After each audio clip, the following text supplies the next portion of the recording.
behind and two t-shirt behind you. All we have left is Bo Nix.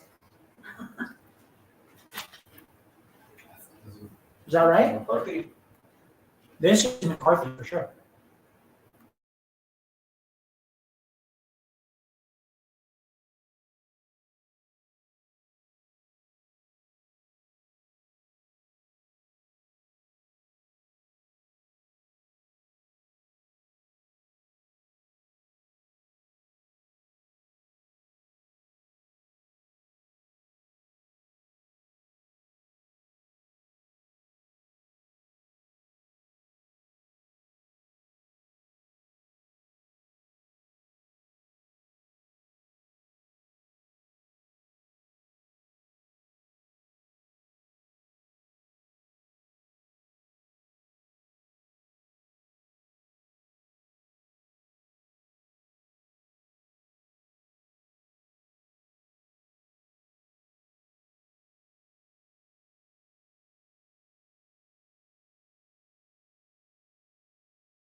Seriously, there's no. We're gonna get through the draft at one point or the other.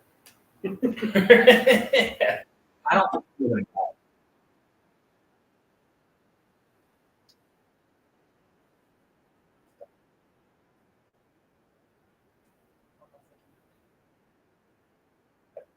Okay.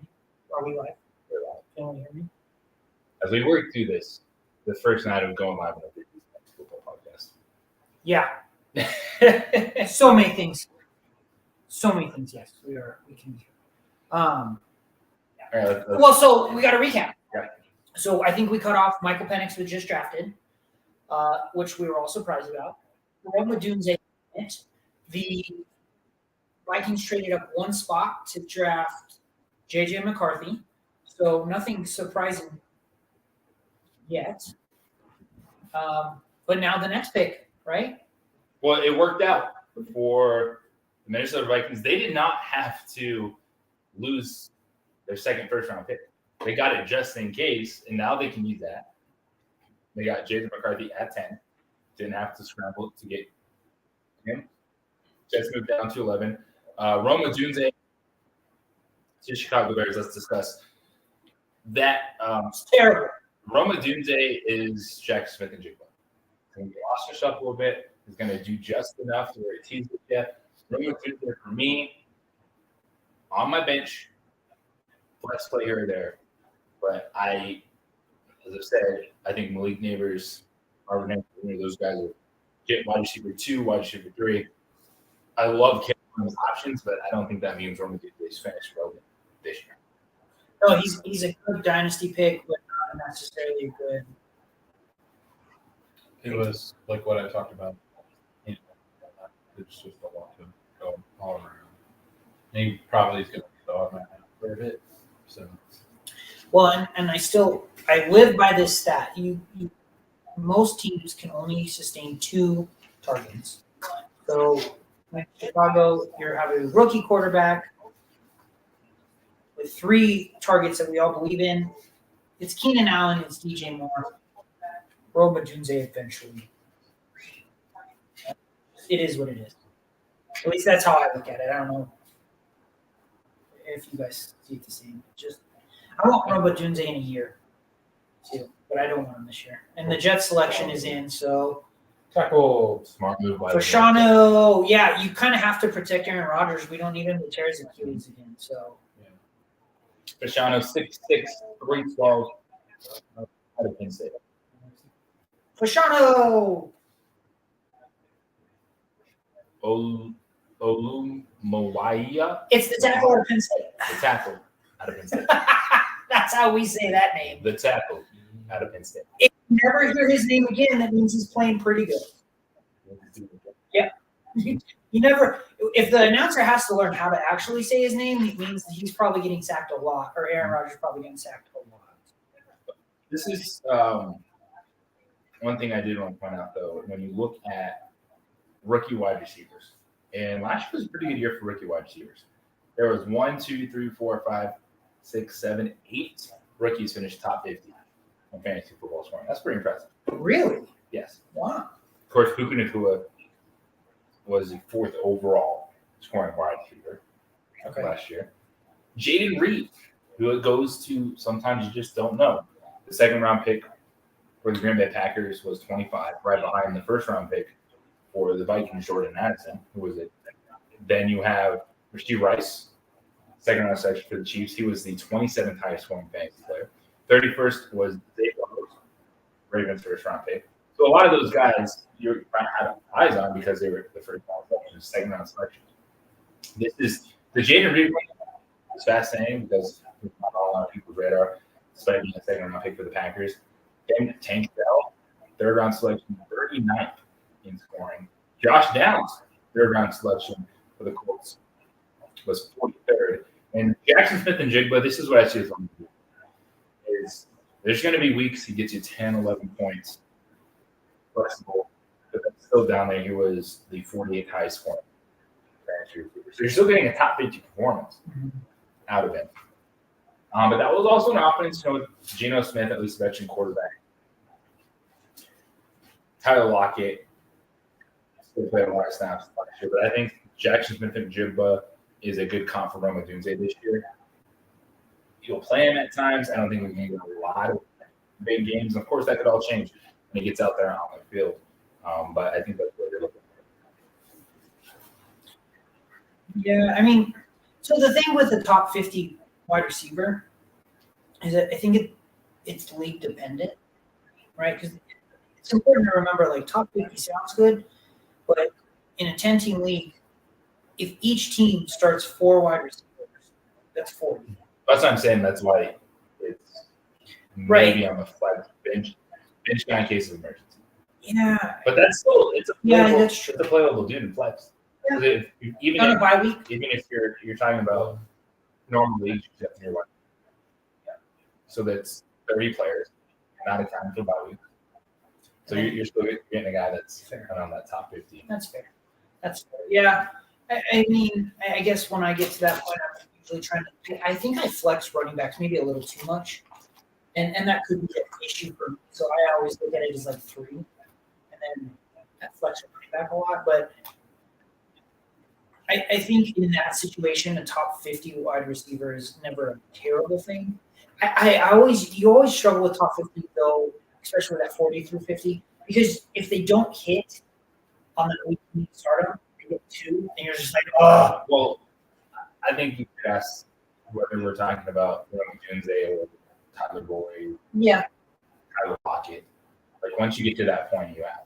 you're just kind of taking a swing. You have to play matchups at that point. Fair. That's fair. Which is why I think it's important to make sure you identify your 3 receivers. Yep. 1 weekly back that you trust, and then it's the chance. It's the injuries. It's the waiver wire things you're rolling through in those other spots. The Denver Broncos are on the clock. JJ McCarthy. The Hold pick up is for in. them. I don't think Michael Penix. You know who does? Bo Nix. If 6 quarterbacks go in the first 12 picks, there's got to be a record. It has to be. Because even the 1983 draft had, what was it, 6 quarterbacks taken total, and that was a ton.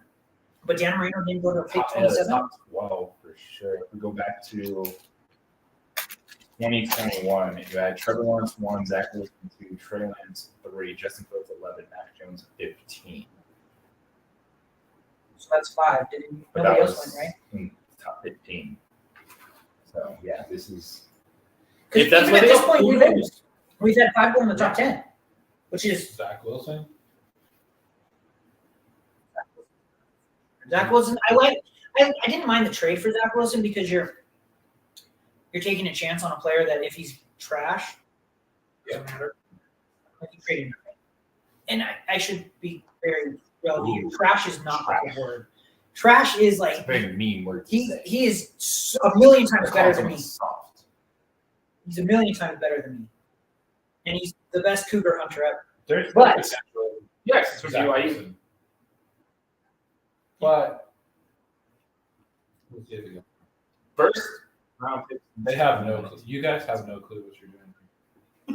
Look at it. The Champagne looks Look at like that dude's eyes right there. He's just, oh my gosh. Right now. Oh, Jesus. He's like, oh god. You know what? I'm going to turn around. All right. Monologue time. Sean Payton has no one. Russell Wilson's not there. He can't put everything on Nathaniel Hackett, being one of the worst head coaches we've seen in the NFL. And picking a rookie quarterback at 12 gives him more room for excuses. Sean Payton was brought in to fix Russell Wilson, and all he did was scapegoat Russell Wilson. The Denver Broncos had to give up a first-round pick for Sean Payton, not for a talented football player, but for a head football coach. Remember when we were talking about who has more pressure? It's Champagne. Sean Payton, if they pick Bo Nix here, it's because Sean Payton needs more excuses for not being a head football coach. All right. It's gonna Words happen. out of the Broncos fans' It's gonna mouth. happen. Let's watch this pick. Now, will they surprise us? Oh, Nick. Never had it before. Set on the screen. Okay, so This is the most predictable top 12 picks ever. Like the only O I had really was Joe. Yes. And I actually like Am I Joe All. say that again. Those were your only surprises. Like Joe Alt going top 10, he was going 7, right? Yeah. The Packers, they should have taken him off the spot. The only oh my gosh, where did this come from was Michael Penix. Mhm. Bo Nix to Denver was happening because they weren't getting card. All right, so let's talk. All right, Bo This is what I Nix. said the whole time. So Bo Nix is, if you know what West Coast offense is, that's what Sean Payton's going to do with Bo Nix. He's played a lot of football in his career. I'm just also a bit of a jaded Broncos fan, so don't go away 100% and stuff. I'm saying. Okay, so I gotta go a different perspective real quick. How do you feel? I hate that you traded for what Denver now has traded for Zach Wilson. It's just a waste of a pick at this point because you then drafted Bo Nix. So if you're You're even kind of like giving a quarterback $100 million and drafting one at 8. no, that's a great pick. That makes 100% sense. 100% sense. 100% sense. I'm with. I get it. I get what you're saying. I thought you were bringing in Zach Wilson to try to morph him into something. Zach Wilson honestly was in case of emergency. Got it. If all this went south, If they didn't get Bo Nix, okay, We didn't have- that makes sense. Okay, Yeah. Who was the other quarterback? Jared Stidham's there. Stidham, and there's one more. Ben DiNucci. Oh yeah, that's right. But That's spirals. That's spirals Jerry's ever seen. Raiders already up. Then I'm passing because I don't like. Javonte Williams RB2 status, just volume. Cortland Sutton's too injured for me now. I'm off Cortland Sutton. Josh Reynolds is there. Marvin Mims was the second round pick last year that never got nil. Not a lot to be excited about fantasy wise with Jim Brown. But Sean Payton has his reason to stick around. They made a Josh movie about him, starring. Don't forget that. That's why the pressure's on him. Pressure's on because they traded a first round pick for him. Look, everyone else in the NFL, young coaches you could have brought in, develop an offense, rookie quarterback. Like they're like, we need Sean Payton. What? For what? The only team that I can remember trading for a coach was the Buccaneers when they traded for Sean Payton. They traded for Gruden, but Gruden got into a Super Bowl, so With Brad Johnson at quarterback. and he He couldn't do was it. a stud. And John Lynch. And they, I don't know. If you're going to come in and you're going to say, like you said, Russell Wilson was a scapegoat, but then you also got rid of Justin Simmons, on your defense. You got rid of Jerry Jeudy. I'm fine with that. But That's the guy you weren't going to pay. Yeah. that's fine, but you can't. Like you're dismantling your team, and what are we rebuilding? Yeah, they are. You go rookie quarterback at 12. So it's meant for the future. You can't. There's no quarterbacks Las left. Vegas Raiders, so all the quarterbacks get selected. Ross Bowers, let's Didn't go. they take Michael Mayer last year though? They did. They're just pulling a classic New England Patriots with the second Aaron Hernandez, the non-original. The second. Who has had their name called on draft day? Any of you guys? I don't know. I kind of want to go look now to see. There's that Masterson. There's gotta be. There's the Masterson guy on the Raiders.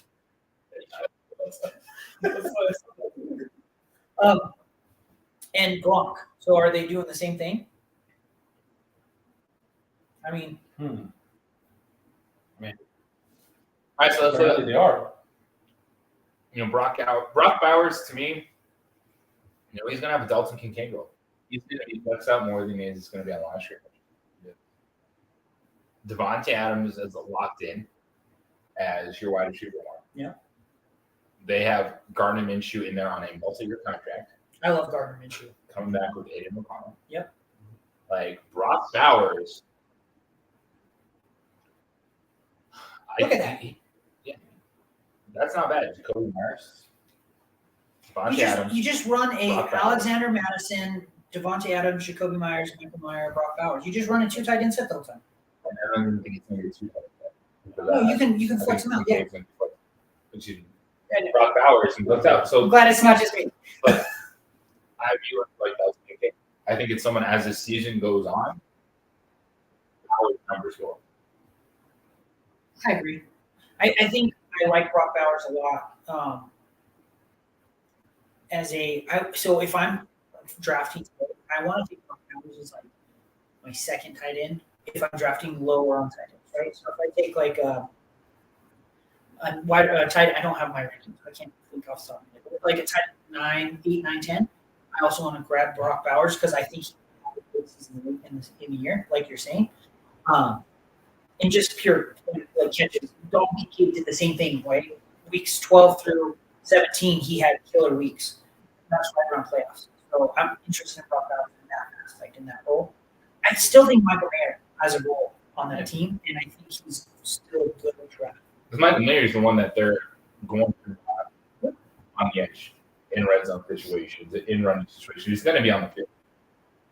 I think I'm with you. I'm taking the upside of Brock Bowers. Like, to your point, are you rostering Bowers? I guess that would be the potential, but I think I have But Myers. it could also end up being the exact Buffalo Bill situation where touchdown, a couple catches, but he's kind of doing the dirty work out. Kincaid, in this case, Bowers gets allowed. Yeah. Your later tight ends are going to be your more injury-prone tight ends, anyways, right? So your T.J. Hawkinson, who's not coming back right away, but just as an example, Darren Waller, those are the players you're going to be looking at as your later 7 through 12. So I'm okay with taking maybe a bigger upside play and then taking Brock Bowers to finish my season out. I actually don't mind taking Michael Mayer and Brock Bowers, though. I don't hate it. I agree with you, but Dawson Knox started the season strong, and then Washington Kincaid stepped in, and then he took over. Why not have the same thing?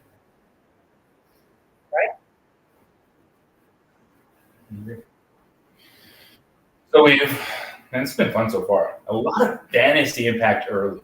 I love it. With quarterbacks going and wide receivers that have been selected, and the tackles protect quarterbacks.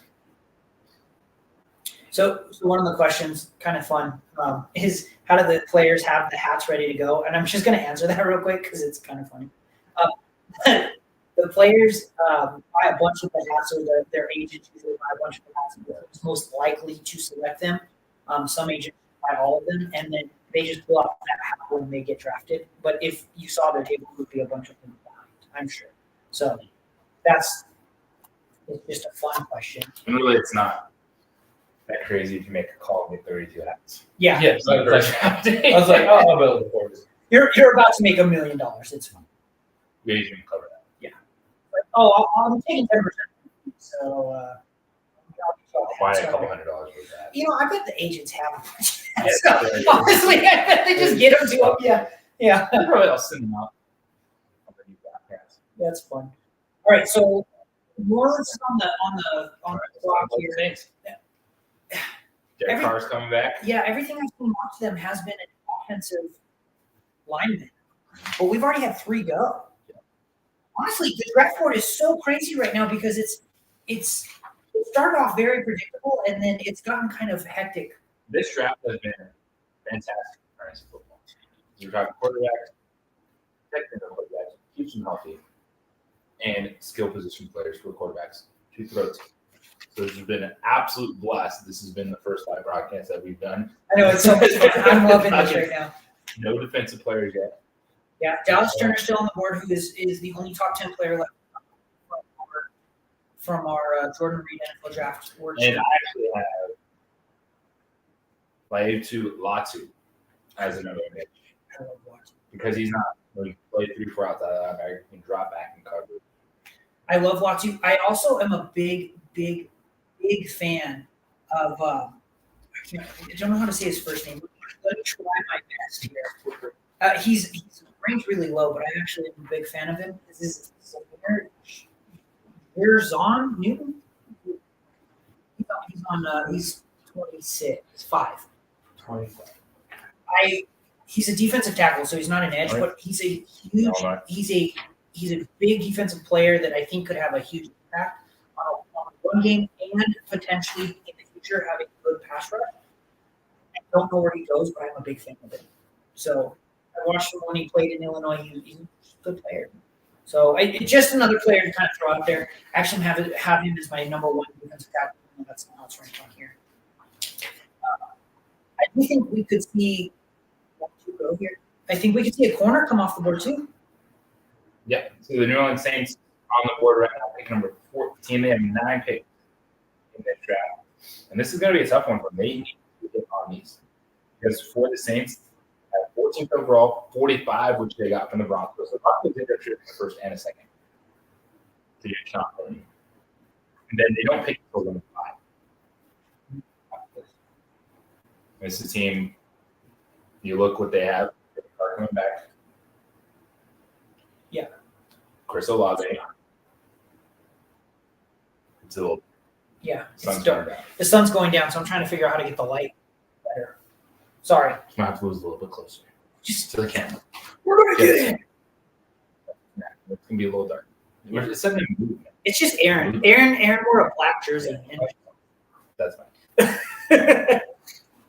I don't really want to stare at that. That actually you should just start.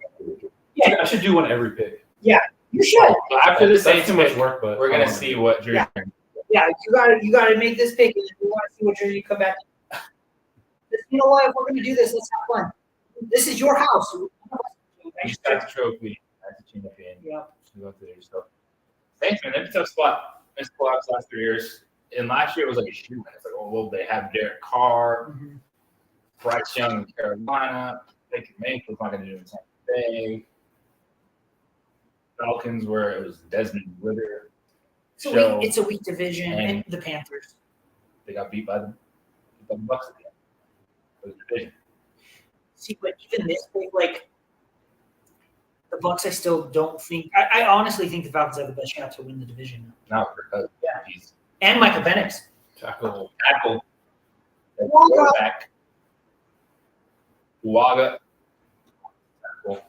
Oregon State. This is my classic draft. Do you need a quarterback? Quarterback. Protect the quarterback. 6 quarterbacks, And then 4 what? offensive. That's something that has probably moved up. You're right. That could be challenging my number 3 draft because it was get to the quarterback. Now this draft, obviously the edge rushers aren't rated as highly as we've seen in past Right. years. Back to Aiden Hutchinson, number 1 overall, Will Anderson Jr. top 5. But part of the philosophy is if you have a young quarterback or any quarterback at all, how do they succeed? After you protect it, you got to give them. Mhm. And we're seeing that be the big theme of the draft so far through 14. But I hate when it's all offense like this. Not from this is fun. Like, this is a fun draft to talk about. From a fan standpoint, when you're only taking offensive players, your defense is going to suffer at some point. And we've already seen offense is the kind of thing that makes everything run. Well, yeah, like from our perspective, from the fans, it's great. You get to the postseason, your defense can have to step up. Right. And Kansas City it wasn't because Patrick Mahomes was the greatest quarterback on the planet. It's because they had to adjust. And their defense had to be really good this season. And they killed it. I mean, they held the Ravens to, what was it 13 points? And then to go on and win at Buffalo, Mhm. like they had to do that this year, and it was because Their defense. of their defense. I mean, Because you know the plays Patrick Mahomes can. so from a fantasy standpoint, this is great. I love, and you're right. You are building the draft, but I actually agree with you. I believe it's trench play first, and we are not seeing the other side. Oh, here comes Aaron. Is that a Mark hat change Brunell. Was that a hat change too? You have a Brunell jersey? That's awesome. No. It has to be Jaguars. I want to see this. You were getting talked about how you were so cool. It's so dark in here, and you still have your sunglasses on. Those creatures so It bright. is bright here still, though, but you're not shining that bright. Camera stuff. You would be surprised when you are in a legit studio, which we'll get there, folks. We're really Yeah, I mean, transitioning to work on. there's 10 of you in here, This is so our first live stream with video, so we appreciate it. Like the TV hits out of the studio. If you could wear sunglasses, you would. Yes. Like the lighting they That's have literally up there, why. it's like Yeah. because you guys see it. yeah, you got to see on it. camera. I mean, we have a light right here, and it's still dark in here.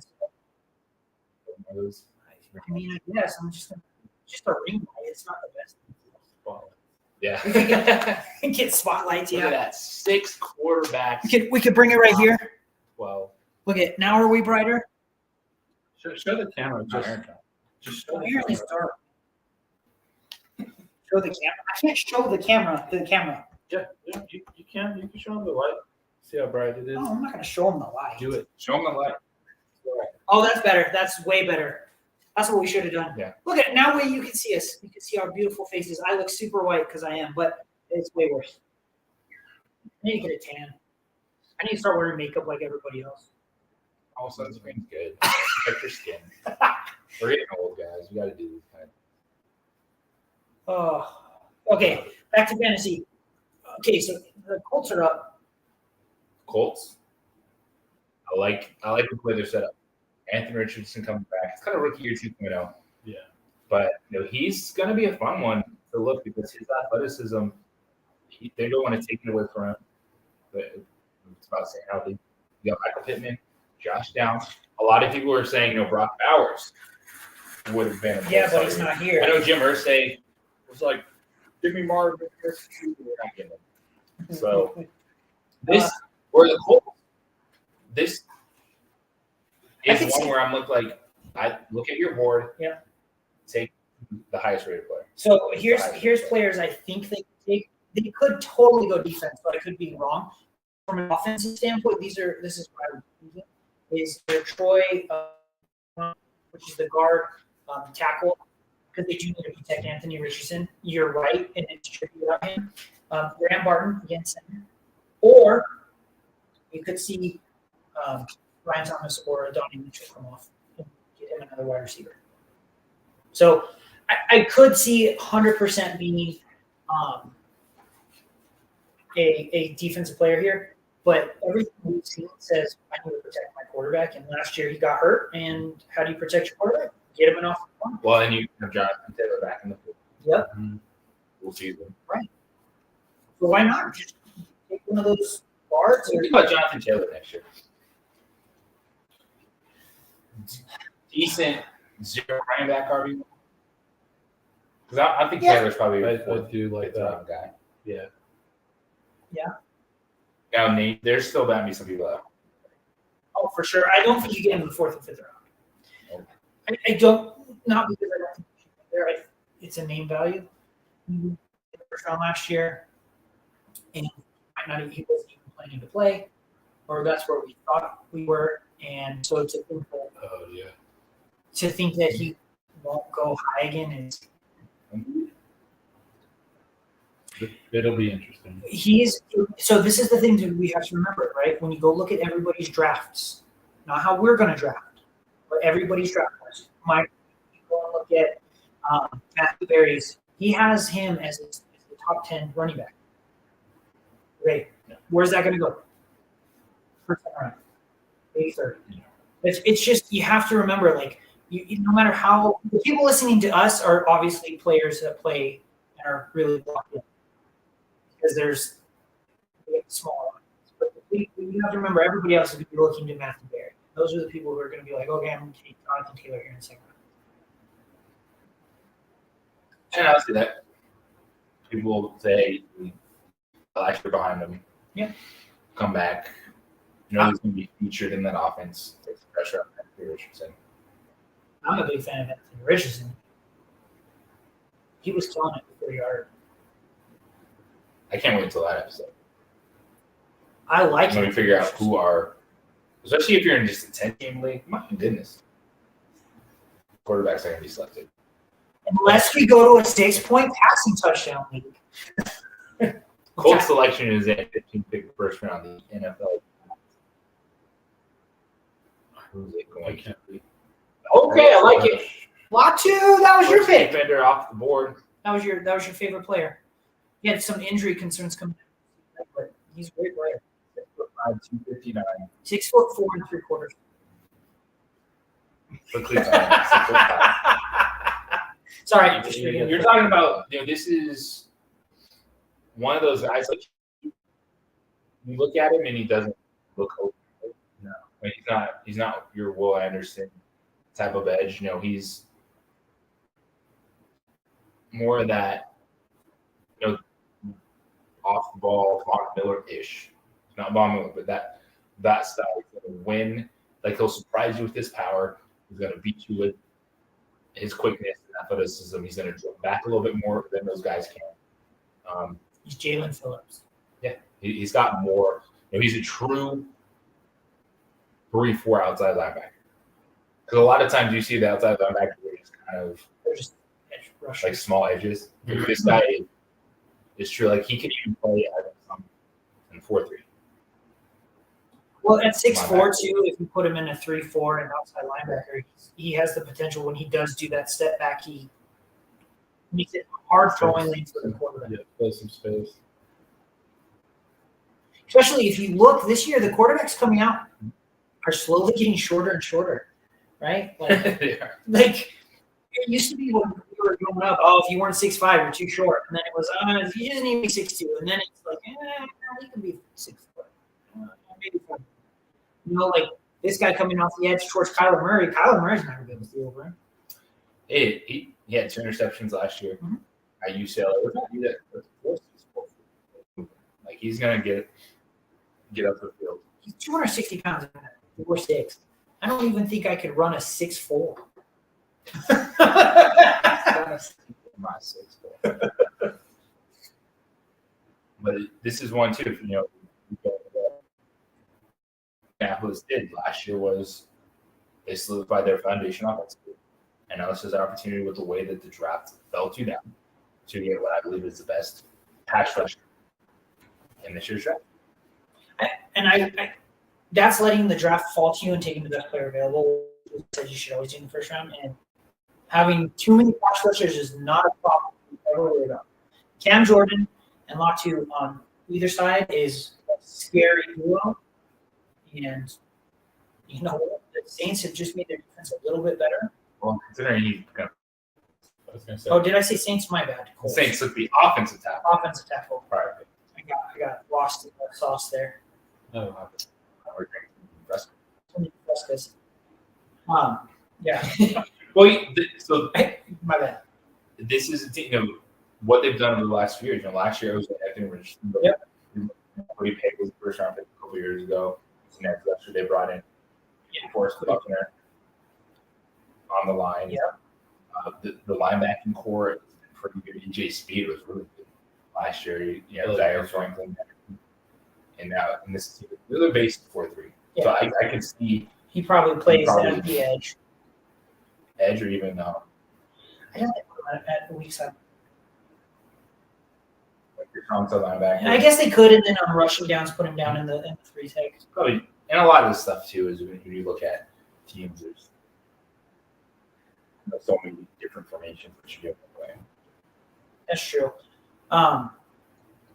As a whole, though, the Colts looked pretty good. And when you're doing this, when you're taking a guy, like you're not going to say we're taking this guy and we're trying to force it. Like you're going to work him into where he is successful. Yeah. Like, if you say, well, he's not a traditional, edge in a 4-3. Okay, I play that a little bit, but then you give him a 3 down, but put him outside and do. Yeah, you're just going to put him in the best position to succeed. The Colts are doing it's a great pick. They performed pretty well last season, even with getting hurt. I mean, It was quarterbacking, baby. Gardner Minshew did step up. So, Few of those should be prepared. well, you were supposed to change another team. Let's have him do it like Two. 2 picks. 2, 3 Too picks. much. Let's Okay, give well, so Aaron after Seattle, couple Jackson. picks. Once Probably Jackson goes on the clock, you gotta get the right jersey on.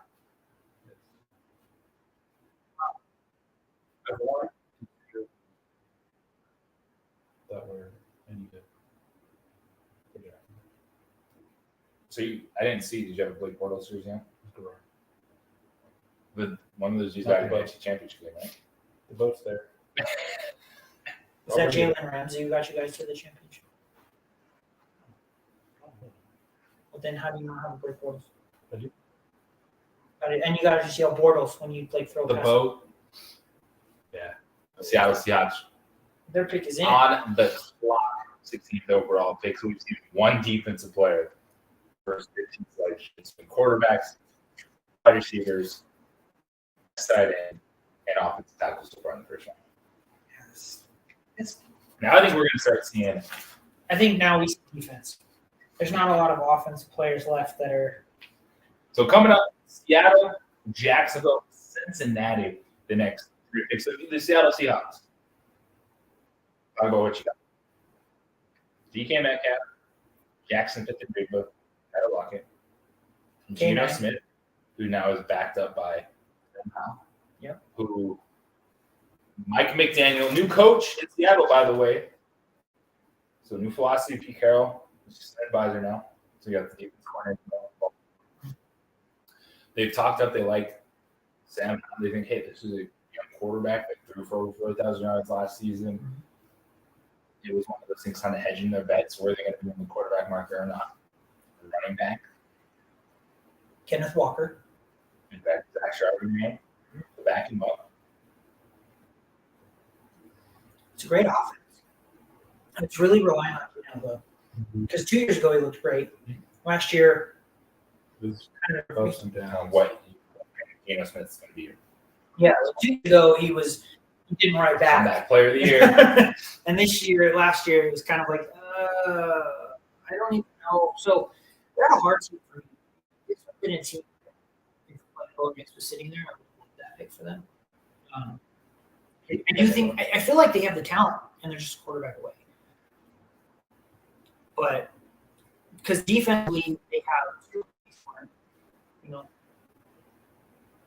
they have a team that is set up to win.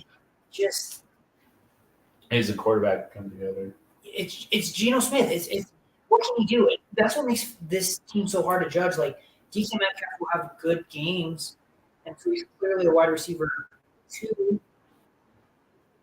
wide receiver 1 upside, but it's and not DK is still consistent. the one you're going at. Yeah. I'm drafting Jackson Smith-Njigba over Tyler Lockett this season. It's time for the transition. And Tyler Lockett's probably a receiver that ultimately I'm even on waivers. And he's a guy I drafted last year. I picked him up because I was a Jacksonville guy. But I think I stayed on that. I ended up having Tyler Lockett and Jackson Smith-Njigba, one where Seattle has to force a transition. You took Jackson Smith-Njigba last year. You really worked Tyler Lockett's contract to keep him around. But the number 2 route runner on that Jackson Smith-Njigba now. Yeah. Well, and he started taking that role over last year from Tyler Lockett, but They've in credit with Seattle, they've done a really good job too. And they've got Charles Cross, Abraham Lucas, the tackles that they picked up in the last couple of drafts. Front 7, I'm looking. And where could they go? Is there a linebacker that? yeah, I mean they probably need a pass rush or a linebacker here. They have Devin Witherspoon and Tariq Woolen on the outsides. Really, all they're missing is that. Dallas Turner could be the pick here. That could be, yeah. Makes sense. Get the edge out of Alabama. And that front 7 is the Seattle team that they traded for Leonard Williams last year. I'll get you there. So Draymond Jones up front. Yeah. There's not a linebacker. I think it's I just want to see Kool-Aid McKinstry go because I just want to say his name. That's literally the name that Kool-Aid. this would make a lot Turner's probably the pick here. here for Seattle. Or I shouldn't say Turner. It's most likely a rush or an edge, or it could be an interior. Did they threat. go with one of those defensive tackles? Yeah, that's an interior. It's probably a defensive front 7. Now the setting for Seattle too is the Rams with the healthy Matthew Stafford. So you got to figure out, are we going to be able to compete with them in the division? And to do that, that's great suppression. But not only San Francisco, but the Rams. Yeah, I have no Matthew Stafford is healthy. But last year, I wasn't surprised. But Well, that's what they have a tough division to compete. yeah. Here's the pick. For the Seattle Seahawks. The Vikings are trading up after. Yeah, they traded with the Jaguars. There you go. Byron Murphy. Defensive tackle. All right, so you guys aren't on the clock. I fit Byron just sitting down. So I understand the struggle.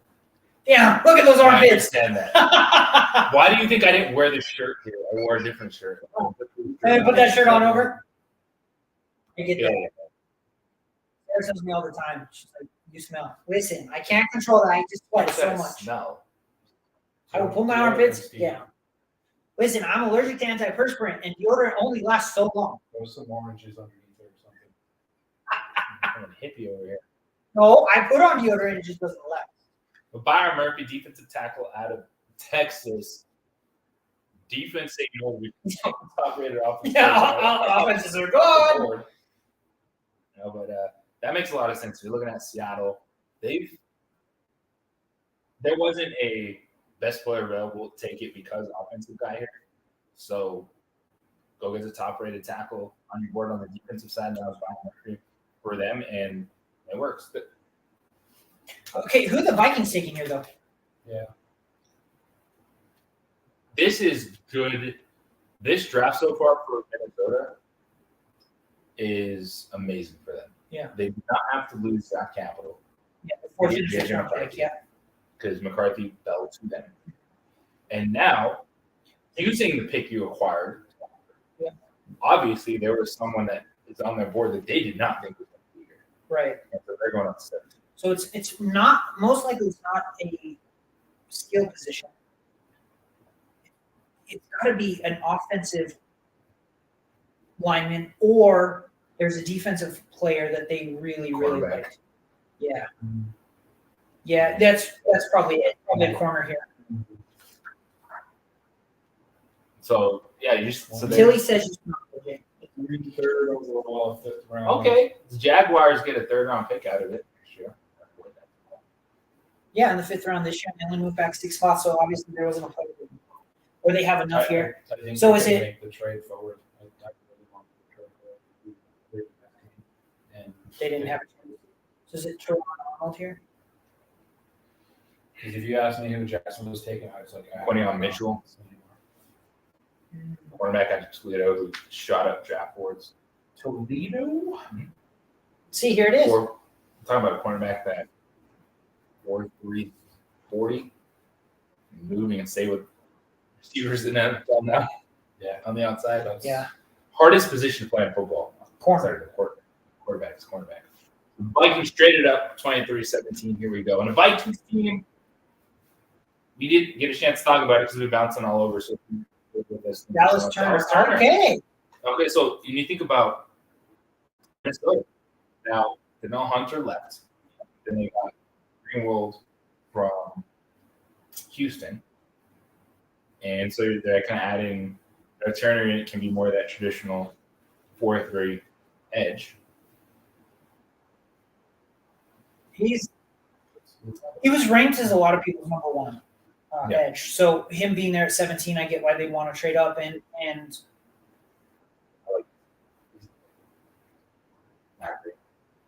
the cool gold. And he's rocking some Shades. cool sunglasses, so he can pull that off a lot better. Well, what I wanted to get to real quick, we were bouncing around. Figuring out this live stream stuff, man. So we appreciate I know we actually are up to 12 people. We have more people now than when we lost it. So thank you for everybody coming out. Like, this is huge for us. First time doing it. Hope you're enjoying our JJ McCarthy, like, this was a spot where I trusted him the most right now. Was Minnesota. Yeah. Because you go in there, Kevin O'Connell, good offensive coach. You have TJ Hawkinson, first coming off the ACL injury. Justin Jefferson, Jordan Addison, Aaron Jones. But I'm going to talk about the skill position players. So JJ McCarthy is the starting quarterback. Yep.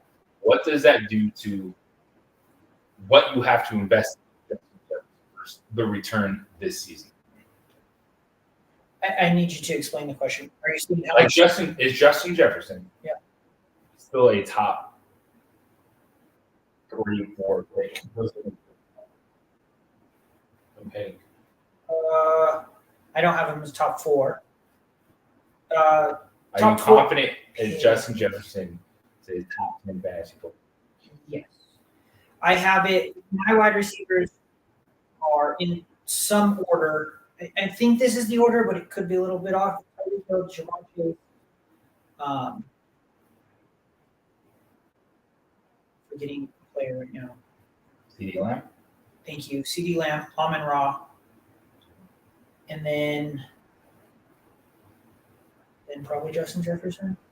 Not because Justin Jefferson has the skill set to be on top of all of them. I just don't. But you also are adding a rookie quarterback. Right. So I would say that What do you think? TJ Hawkinson slides down a little bit for me more Well, he's because so they're coming off a late season ACL injury with the rookie quarterback. So I think Justin Jefferson, that's the you bet on talent.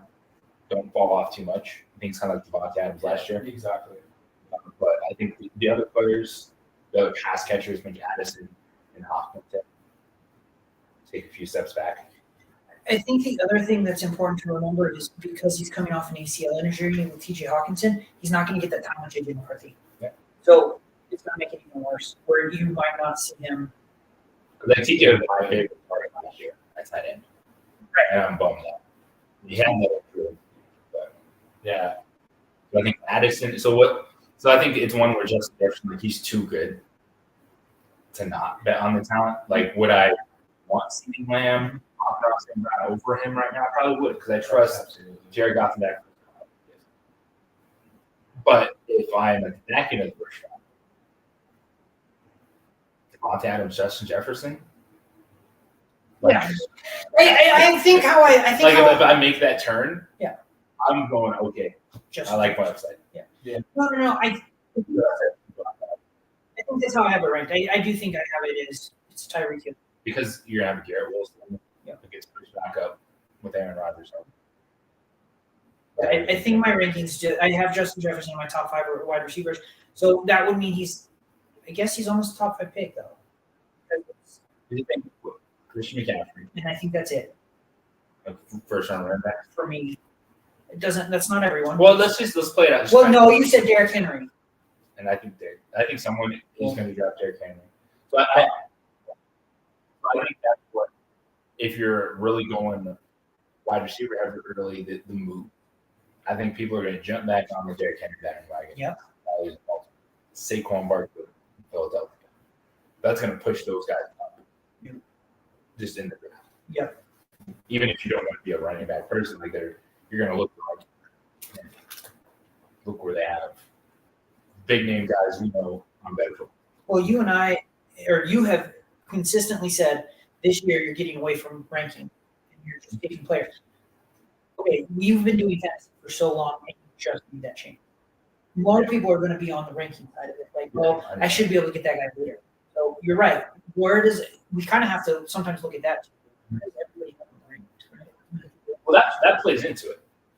So, like, of course, when you look at draft rankings, like I look at rankings. I'm going to the people that invest a little bit more time and use that information. But I also want to take a step back, and what I'm trying to present to people is, your team. As much as we look at rankings, and we look at weekly rankings, like weekly rankings doesn't affect who got the team. Right. Like, that's your team. So that's the message I'm trying to send. When you're drafting your team, just think about, all right, when it gets to that first Thursday night, when you're looking at your strategy, who do you want to be in those positions? Like what great wide receivers do you want to have? What, at least one solid running back? Because I think you're going to see the most variance at running back. That's the way it is. But instead of going, oh man, I got the 17th guy here, but he's running 24, just what players are you confident being in those ones versus what it's going to take to get? So it's a ranking system, just a different way to think about it, where you don't get consumed with, oh, I got the 57th best player. Not everybody. Or yeah, you're right. So just kind of to backtrack a little bit. So I pulled up Fantasy Pros way too early projection or rankings. They have 4 running backs in the top. I'm sorry, that's 5. 5 running backs in the top 12. So they have Christian McCaffrey, which we said. They also have Breece Hall, Bijan Robinson, Jonathan Taylor, and Jahmyr Gibbs. Right? Yeah. So if we go just top 10, there's 3 running backs. They're saying Breece Hall, Bijan Robinson, and Christian McCaffrey. So in that scenario, I would have it ranked before using those guys. Christian McCaffrey's number 1 in that spot. I have it Tyreek Hill, Jamar Chase, CeeDee Lamb, Justin Jefferson, or Amon-Ra, Justin Jefferson.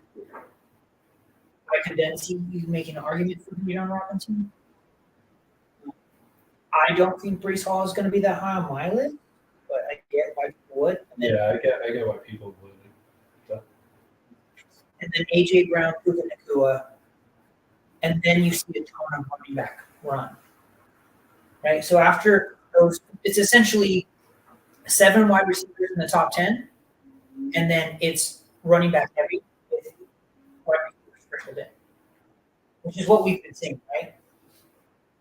So we're kind of expecting a wide receiver heavy draft.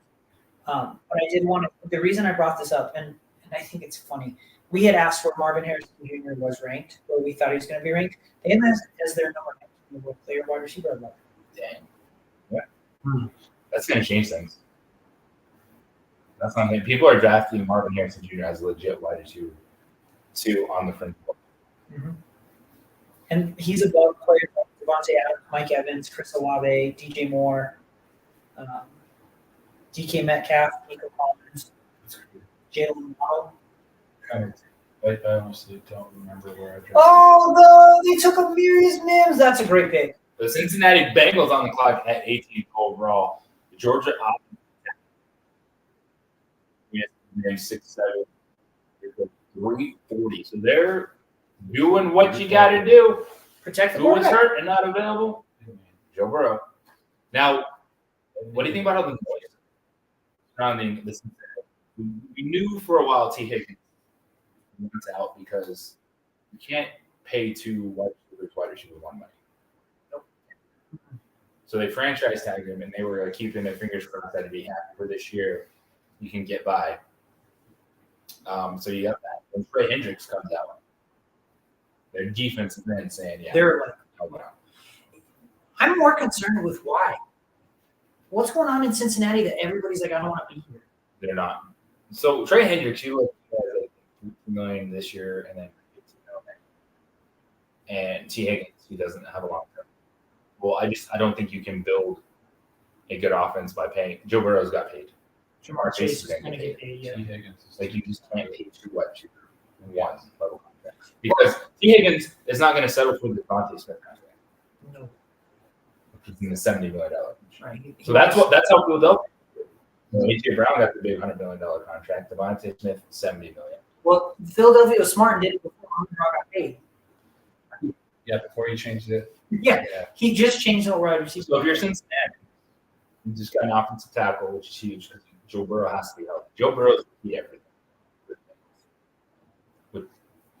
But are you taking phone calls? Have you seen it? Someone wants him for a second round pick? So, yes. Purely, I'm doing that because I'm not going to – T. Higgins' value right now is as high as it's going to be unless you're going to make him play on that future or the franchise tag. And then you're going to try to, trade him next season? You know, you're putting yourself into a hard spot. If you don't think you're going to get value for him, see if you can get a second-round pick and draft someone else. If you don't feel like you can get value for him, then you just need to play on the franchise tag and sign the free agency next year. The thing we have to remember is the compensation for him is they'll get one of those third-round compensation picks. They just let him walk. So you have to offer more than third-round pick. Otherwise, they will just make him pay. So if we don't see a second-round pick, then, yeah, I think that's the case. Where do we think he goes, or where do we want him to get traded to? That's tough. In an imaginary world, where would be the best fit for him? So I'm looking at teams that but they can't afford it, but that would be a team that'd be fun to see. T wants to go somewhere and then get an extension. Yeah. Arizona Cardinals. Wide receiver. And Contract. So Arizona would be a team Kansas City. that would be interesting. I'd love to see him in Kansas City. I know that's not possible. That's where it's Sure. fantasy. Hey, I'm playing the what if game here at this point. That's what we do. Kansas City would be Any wide receiver in Kansas would be excited about. T. Higgins and put him with Patrick Mahomes. Would be great. I could see now if we're doing realistic, Carolina. Yeah, that's go make that trade pay up. Yeah. To get Carolina, you're not having a first round pick. This year's draft because they use the T price down. That's what you do. That's what we see in the draft. You have quarterbacks, wide receivers, protect them. I think that would be a fantastic move. I do. Chad is saying the Patriots or Minnesota or the Chargers. Like the Chargers are also on the same. I agree. He'd be awesome there. In real life, they have so many cap issues. That's why they big time covered with Mike Williams. Minnesota doesn't make sense to me because Justin Jefferson and Addison. Why would you bring in Higgins? The Patriots make sense because they don't really have a wide receiver, and you just got a rookie quarterback. Why not give him a team again? So those are the teams that make the most sense. Are probably Carolina. Our teams with quarterbacks on the contract. The team I want to see those because T. Higgins' value would then skyrocket. Yeah, KC, Buffalo. Yeah, those would all be great teams. How about the Rams are finally making a first round pick? But the Rams have been drafting like champs in the third round Yes, they anyway. have. So you know what? I can't. Jared Williams, Whoever they pick in the first round, if it's an offensive skill position, we should all draft in the second round. That's the rule, right? That's what we're good for. I do like the chat engaging here, guys. Thank you. It helps. It makes this is a hard conversation to sit up here and talk all the time. So the more you guys talk and give us things to talk about, we appreciate it. It's a blowhard thing to do. I would like to see. That's an interesting trade. The problem I can only see with Carolina though is they have pick one in the second round. Like I don't want to get rid of T. I don't want to trade my second round. That's essentially an extended first round pick, and have to pay that guy big money. But you have to think about it. Could you get anybody better? Yeah. Because a lot of football people will say there's not 32 first. You're right. Yeah. So Fair enough. that's Yeah. why I like teams in the 20s. And Just trade out. Oh, Jared Verse. okay. Okay, well, it's not a fantasy impact, but you got to fill in somehow, I guess. Yeah, and they did. I would say outside of Detroit, Los Angeles has had the best draft the last few years. I would argue they've drafted better. They've just had less to do with. True, but I can counter with Puka without Russell Brown. Right. And what I'm saying I'm just talking about you. Yes, usefulness from where their value is. it's been better for LA. Right. They haven't. Like you are right, Penei Sewell, Sam Laporta, Jack Campbell, Jameer Gibbs, Amon Ra, all amazing players. As you mentioned, 3 round picks. Right. In that group. They've got Karen. Even going back to Cooper Kupp, Puka Nacua, Kobe Turner, who was in the rookie of the year conversation last year. So you're going to get to see him without Aaron Donald. Yep. But then you add Jared Verse coming off the edge. I less need the general manager for the Rams is I'm so envious of him because everybody said, "Oh, they sold their soul to win a Super Bowl," Yes. and then they That's only what you do. 100%. I 100% all day, every day would do everything in my power to win the Super Bowl, And they would have been fine. And Matthew said, and that was kind of where I was going. Is they had one down season because their quarterback got hurt, and then they're back at it because they've been drafted so well, right? They had pick 19.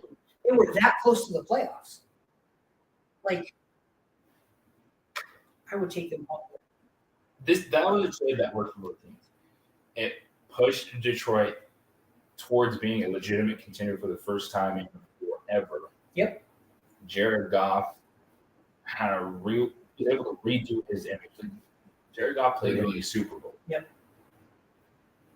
Detroit's been fantastic around that. And they won a championship. But the thing that's important to remember is that they did well because Jared Goff did well. Yeah. Jared Goff has been playing out of his mind. He was the He was essentially sent there to die. Yeah, he was the throwing. It was the we can't take Matthew Stafford and keep Jared Goff. Right. So here's Jared Goff, and raise your hand if you're like, oh, there. If you're drafting quarterbacks the next year, and Jared Goff did that. Right, and they paid it. I don't know. Jared Goff has taken one team to the Super Bowl because he took the Rams. Jared Goff is fantasy relevant as well. 100%. And he needs everybody. he supported 2 targets, Amon and Sam Laporta last season. Right? Sam Laporta on my page has moved up to tight end 1. Amon, he's my tight end 1. Amon-Ra is my wide receiver 4.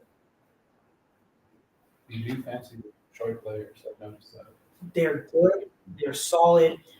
They play within the system that they are provided, and they do it well. Yeah, I'm with you on Laporta. Like he was already the top 3 guy for me. Then right, Hawkins included. Travis Kelce's not a really good player anymore.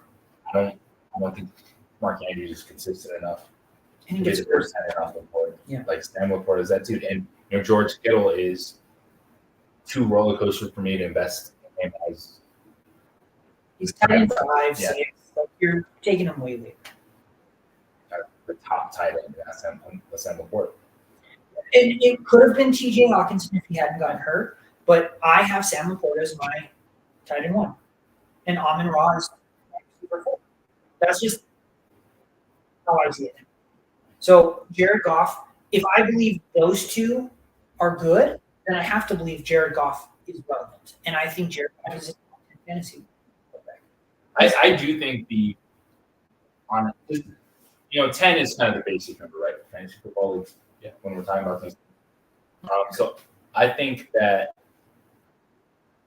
trying to figure out what 10 to go with, like, it's not going to be consensus. No. But if because you guys all know, I love to pair my wide receiver with my quarterback. If I get an Amon-Ra, I'm totally targeting Goff. I'm actually okay. Goff's an interesting play because he is solid without a high ceiling. And so that's one of the things I played Jared Goff a lot last year. Mhm. Because I swung and missed on Justin Fields. I waited on quarterback, went for Justin Fields, played Goff, and so you get near 15, 17 point games. But the one thing kind of lacking is that he might have 1 or 2, but that was Well, a week. You got asked if Sam Laporta is a first round. I wouldn't take Sam Laporta in the first round. I'm done taking tight ends in the first round. What about you? Yeah, absolutely. I don't think Sam Laporta is on Kelsey difference maker. Yeah. Which Kelsey was scoring like wide receiver. He literally scored his top 5 wide receiver. Plus winning you that position by that much. Depending on what strategy you're going with. So that's a TJ Hawkinson that fit. I was going to say it's like I'm actually kind of I'm okay in the third. Yeah, I can see that because if you think you establish like you wide receiver 1, even RB1 locked in, tight end 1, which is still I think Sam Laporta is still going to have you levels above everyone else. Okay, so that's actually here's my argument to that. If I go Laporta in the third, I want 2 wide receivers before that. I don't want a running back. If I go wide receiver, I want a wide receiver. I don't want a tight end. So, because he's not a difference maker to that extent. He's good, but I don't know if he's that good. You can be a tight end 1 and not be Travis Kelce, and I think we have to remember that. I like that strategy. If I go wide receiver, I'm totally okay with being tight end. The question is, if you go on and wide receiver, do you then go, hey, I'm okay taking Laporta? I am, but I don't know about you guys because it's a lot of eggs in one basket. Yeah, but if you believe he's tight end 1, Amon-Ra is a top 4 talent at wide receiver. You can do that. Now, is it the Kansas City Chiefs level of wow? No, but Yeah, it's Amon-Ra is getting the target. It's not Tyreek Hill and Travis Kelce. But it goes to your point. it could be the light version right there. Yeah. It goes back to having top 2 targets in a good offense. That's the argument, especially with Detroit. You said, I like them. I like them. I think they have a great and because they're young, they only have the quarterback on a big contract. They just signed Penei Sewell and Amon-Ra, but Laporta and Jahmyr Gibbs are still on rookie contracts. So those guys are going to be around for a little bit before they have to pay them. The one thing they really have to figure out is the off extension, as he's in the final here. But now we have the 20th pick. It is the Pittsburgh Steelers. What an offseason for Pittsburgh. Russell Wilson, Justin Fields. And pick up a fifth-round option on Fields. So this is all your deals. Yeah, Essentially, Russell Wilson for like $2.5 million. Yeah. From veteran minimum. Justin Fields moved off Kenny Pickett. Traded Deontay Johnson to Carolina. It's a weird one for me though. Why would you why would you not put up a fifth-year option trade for both of them? Honestly, because the option is still like $20 million. So you just resign it. So you kind of just let Russell Wilson have this season and you resign it. Or you see if he beats out Russell Wilson. If he doesn't, Oh, You let him go. Troy Antonello. offensive tackle Washington. Oh, I really like him. I was hoping he'd fall to Miami. I'm a little sad. I'm always about that. I just love like offensive linemen are solid. Yeah. Like, they're just. That's all why I good. wanted him. So, just from a Dolphin perspective at this point, I'm hoping Troy or Graham Barton. I really liked him. That's kind of the only one I have left on my board that I was like, I really hope they take him. Other than that, I don't know. So the picture shows offensively Najee Harris. By the way, they're still debating on picking up his fifth-year option. But Najee Harris, RB2, guy you can wait on, do some stuff. What does that do? What do you think of George Pickens? I like George Pickens, but I do like George Pickens. I don't know if he's. It's Pickens. Pickens feels like a 7th, 8th round guy. to me, I'm Wide receiver 1 in. We don't know what it's going to be. so uncertain. But was Pickens bad because of Pickett? Yeah, well, this is the challenge. Right. Is Pickett, they moved on, but then you also have. I think Russell Wilson is fine, but I can't all of a sudden then upgrade Pickens and even Pat Fireman with a tight end, just because it's a Just 'cause lot to Wilson's wrap your head there. around last year. Yeah, and I think that's, I don't know. That's my feeling. It's like de-evolved over time. I don't feel confident with picking. Because I still think you know what you're going to get. Yeah, And you've if seen it's enough. It's play action, Najee Harris again. We'll take deep shots with George Pickens. I don't think you're going to see a lot of dynamic odds. Russell Wilson like that. If Justin Fields is playing quarterback, we'd be like, all right, go run for 100 yards. Literally. Yeah, I guess that's true. I don't know. I guess I like George Pickens, but I don't love George Pickens. That's 100% valid. It doesn't matter who plays quarterback. One of them's going to run, and the other one's not. Or the one who could. George Pickens is a big receiver, though. He's not a quick slant guy. He's not. Which actually, that's what Russell Wilson wants to do. He That does just is. wanna George figure it out. Pickens doesn't get a lot of separation, which Could be like DK Metcalf gets.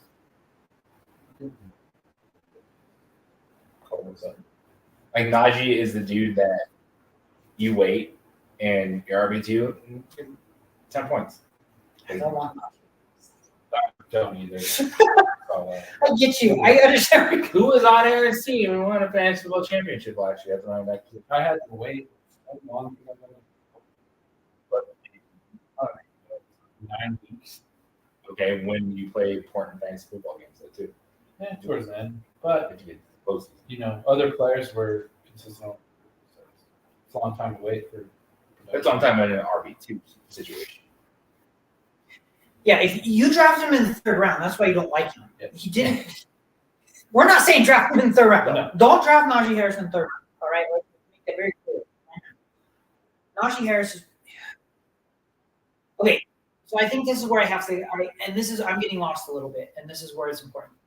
When we talk about a player, it's just about value, right? So yes, I would draft Najee 7, 6, 7 draft. Yeah, especially if it's all of this. We have these conversations. It depends on your draft strategy. Are you someone that wants to attack running backs early? Then you're never talking about Najee Harris. If you're going with 0 running backs, Najee Harris is someone. So- Jalen Warren's there, right? Cordero Patterson is also there. Cordell Patterson plays wide receiver. He plays whatever. Cordell Patterson will have a game where he scores a touchdown. Somehow Somehow, early like, for a wait, touchdown. this dude's still returning to kick off for a touchdown? Like, something like that's going to workload is not going to be an issue for him. Okay, so I want to go back to George Pickens. I've been thinking about that one. I think George Pickens is an 8th to 9th pick. Wide receiver 4. Bench spot. I don't really, Yeah. but I don't want him higher. Najee, I don't want this offense out of the sixth round or later is where I'm willing to touch this offense. And Najee Harris is like, oh God, I need a running back. Here we go. 21st pick. Okay, a Dolphin pick would be worthy, right? Because that's what we said, fast. But and that's what Terrence was saying. Worthy. I just want us to take an offensive line so bad. Lost to the Bills. And Chiefs lost to the Flaps. The Bills one is a giant asterisk thing because when Skylar Thompson quarterback. Yeah. Flaps, so Yeah. not that bad. And And we lost by it 3. was minus 27 in Kansas City. I actually rewatched that game. That win, like Tua, I like Tua a lot. He did not have the arm to throw on that. Even Mike Patrick McDaniel Mahomes couldn't. looks like he wants to go. Why? Looks No, he's 5. Okay, Mike McDaniel got in so much flack last year because they took the defensive player and he was just kind of like, and then they drafted Devon Achane and he was so pumped. So he said this year he was going to make an effort to look like he didn't care. Well, They who was he drafted- right about? Well, The third round running back. Well, because Cam Smith, I think, could be good. He's just every beat reporter was talking about how he got lost in Miami.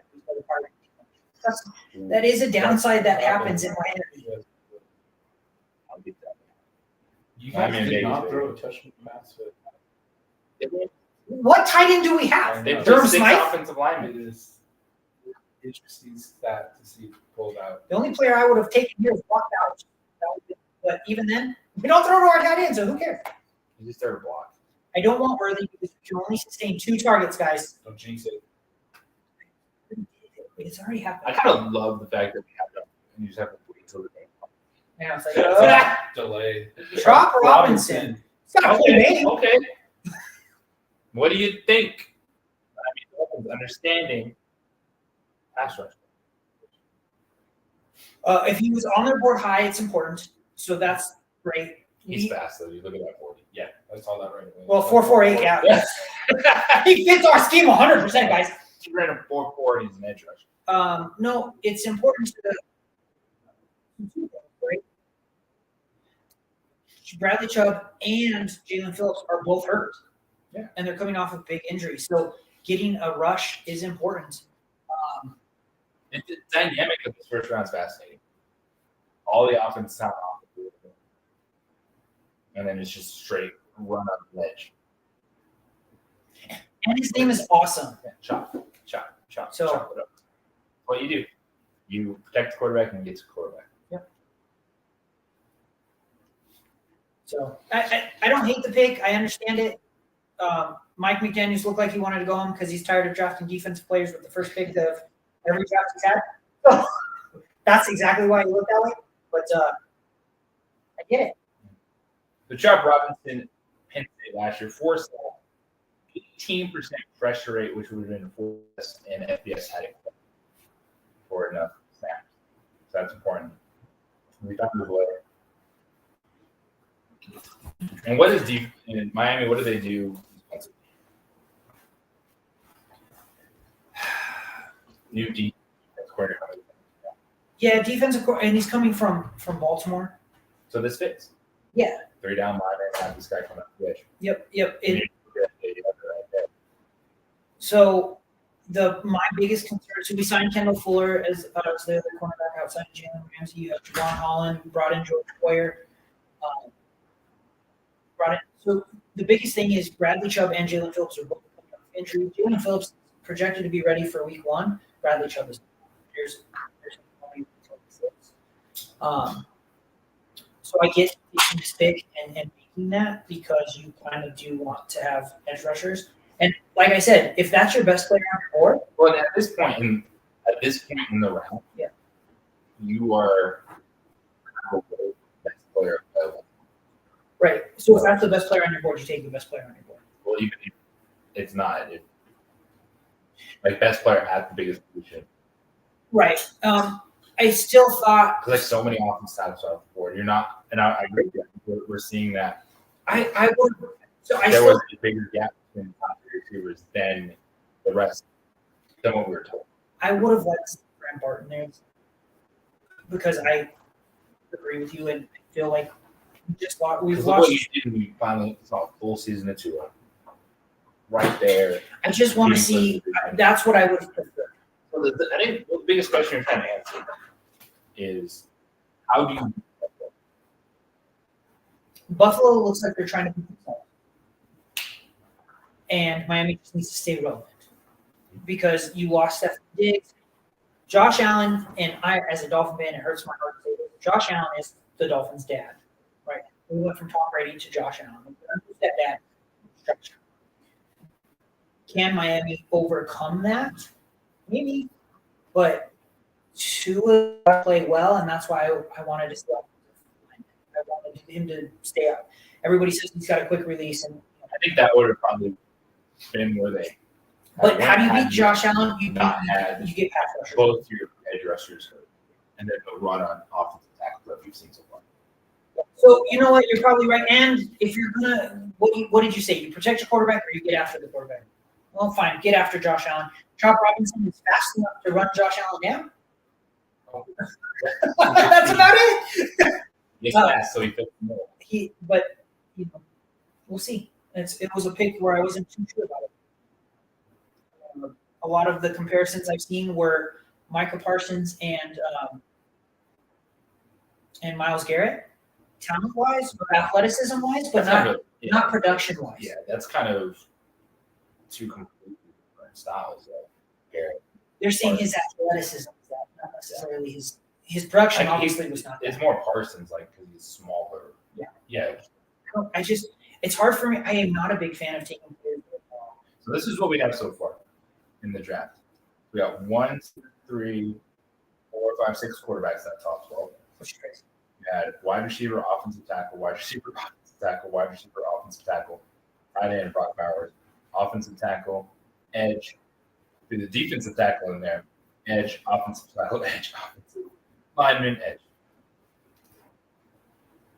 So, and what we're seeing is, each draft class is different, and the players in this year's draft obviously graded higher on the offensive end for a lot of these NFL teams, but you're kind of also seeing it in free agency back end when it comes to your middle linebackers, traditional 4-3 linebackers, especially your safeties. Their value is kind of getting pushed down in the NFL right now. Yeah, because your corners have become more important than your safeties at this point, because they're the ones that get. We've switched to more of like a man instead of zone. So zone safeties are important, but everybody's playing man, so you need better corners. The Philadelphia Eagles on deck. 20. Philadelphia, a fantasy gold mine. Fantasy gold. It's too many. Jalen Hurts. Yep. Saquon Barkley. Yep. AJ Brown. Yep. Devontae Smith to me is more wide receiver 3 territory. Fair enough. These days, he's supposed to say wide receiver 2 last year. Okay. But you're good because Saquon Barkley is going to get his touches. I think who gets phased out could be Goddard. Did he take the biggest hit? Yeah. Definitely. Yeah, it's Goddard. You can't. There's too many targets, right? And we saw it last year. Unless AJ Brown was hurt, Goddard wasn't having big games. The running game is what is the weird thing to me. I just don't know how to look at it. Saquon's too good, right, to not get touches. So where do those touches come from? Is it just take away from Jalen Hurts running, which would be great? What They need to. Well, I would say, is this kind of set up to be a Dolphins like offense? No, because Where you're hyper focused on your two receivers and then the running back touches. well, I like where your head's at, but you have to remember Tua and Jalen Hurts are completely different. Jalen Hurts is an off script, make big plays. I really want to. Like the first game scoring in the red zone. Yeah. Yeah. Okay. Yes, I think AJ Brown is still good, and Brown agrees to a $96 million extension. So got an extension. That was actually a little. yeah, it's it's probably that. It's probably 2 hyper focused targets to those 2, and then just a ton of touches for your running back. You think AJ Brown, Barkley are going to selections, or is Barkley throw to touchdown? I bet you he does. There you go. First cornerback off the board. I like Barkley a lot, though. When Mitchell Toledo I going like to Barkley a Philadelphia. lot. Injuries scare me. Usually a little. Fantasy wise, fantastic. Brian Thomas has a good chance to make it to Buffalo, It does. and that would be a great pick for them. So I love that because quarterbacks whip us up into a thing. Like we lose our minds over quarterbacks. We don't know how to have rational conversations about quarterbacks. Thinking quarterbacks suck just because they haven't won the Super Bowl. Like it's a crazy position. And we thought that there's gonna be so many trades. Like you gotta Yeah, I get really a do. quarterback. Like I was driving here, listening to Sports Talk Radio. I'm like, reports are there's gonna be 10 trades in the first round. There's 2 right now. Both by Minnesota. Literally. Quarterback spell. Yeah. The only shocking thing to me, Michael Michael Penix. Penix Jr. I just don't. Other than that, here we go. Mine is still a lineman somehow. So Quentin Mitchell going to Philadelphia. Okay, so what have they done? They solidified their offense in free agency with Saquon Barkley, traded for AJ Brown 2 years ago, re-signed Vontae Smith, got the contract done with Jalen Hurts. And what does that mean? Got to start rebuilding the defense. Big Get Fangio. Big Fangio and Kellen Moore. I think as much as we talked about skill players, this or that, like that was a big thing. They lost both their coordinators to head coaching jobs after the Super Bowl. And you can And see it last It season. hurt them last year. And the coordinators coming in are as big as any move they're going to make. Because Kellen Moore is going to solidify the offense. Vic Fangio is going to done that forever.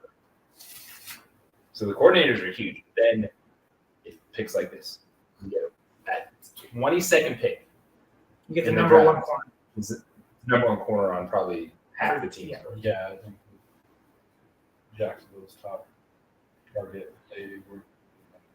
Hopefully, they'll take Kool-Aid because I want to see that. Yeah. You still haven't changed jerseys, and I'm disappointed. I'm gonna change after. I'll tell you how I feel on our pick. Okay, will you come out in the jersey that is appropriate then? So quickly on funny how Mitchell do that.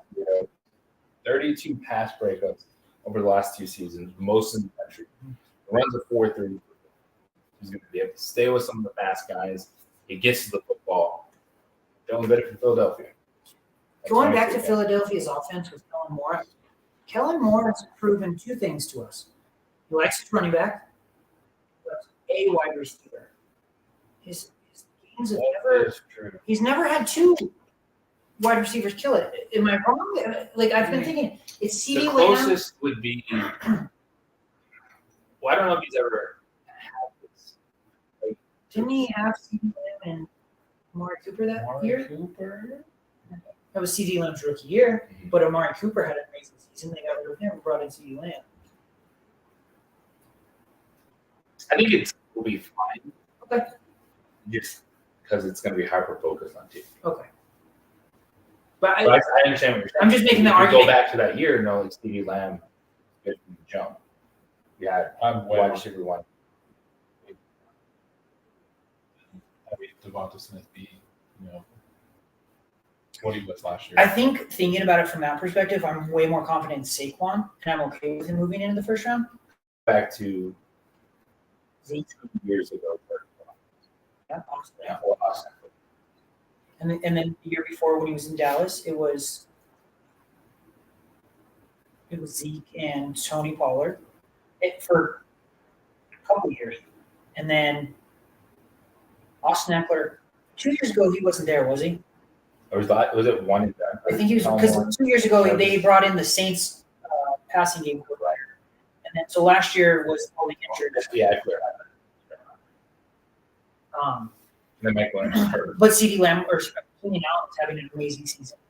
And He was. Austin Eckler had a good week one and then got hurt. So it's kind of hard to judge him. But What is this dude?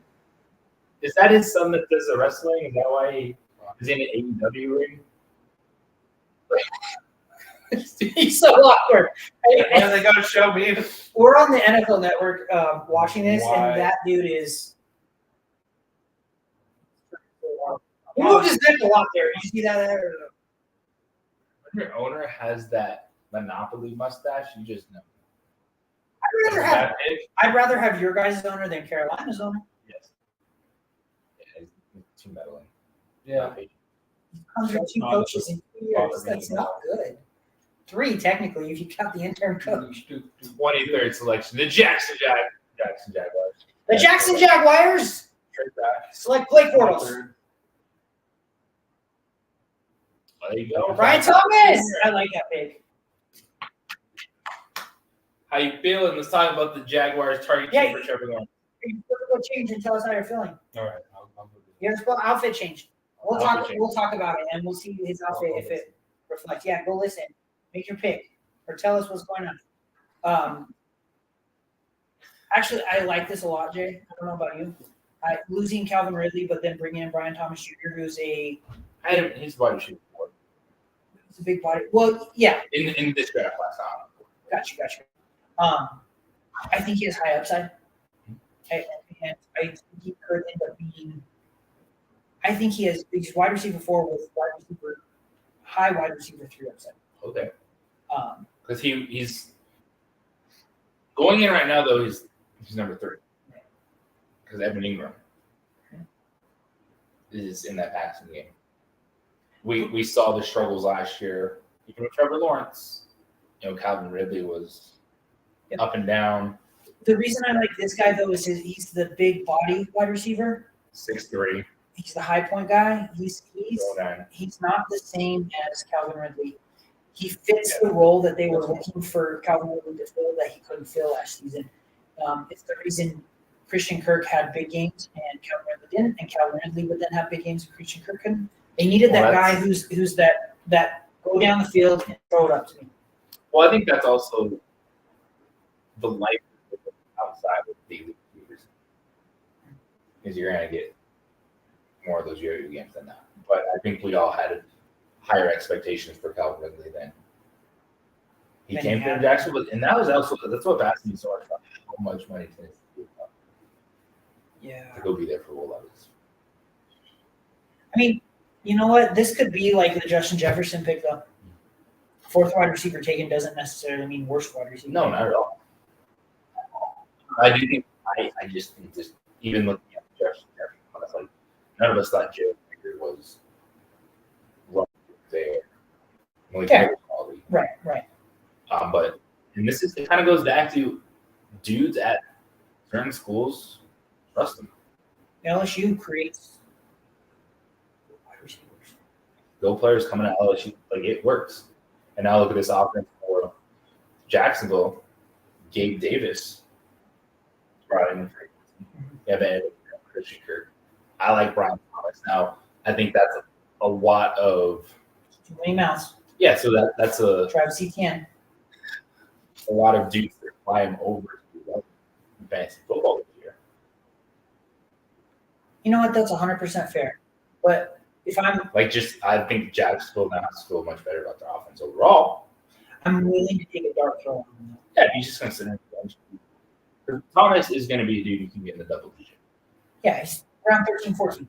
And he's a player that I loved his prospect. If he goes to any other team, i.e. Buffalo, he moves into Got that. to look, and this is one thing too. Good to look up.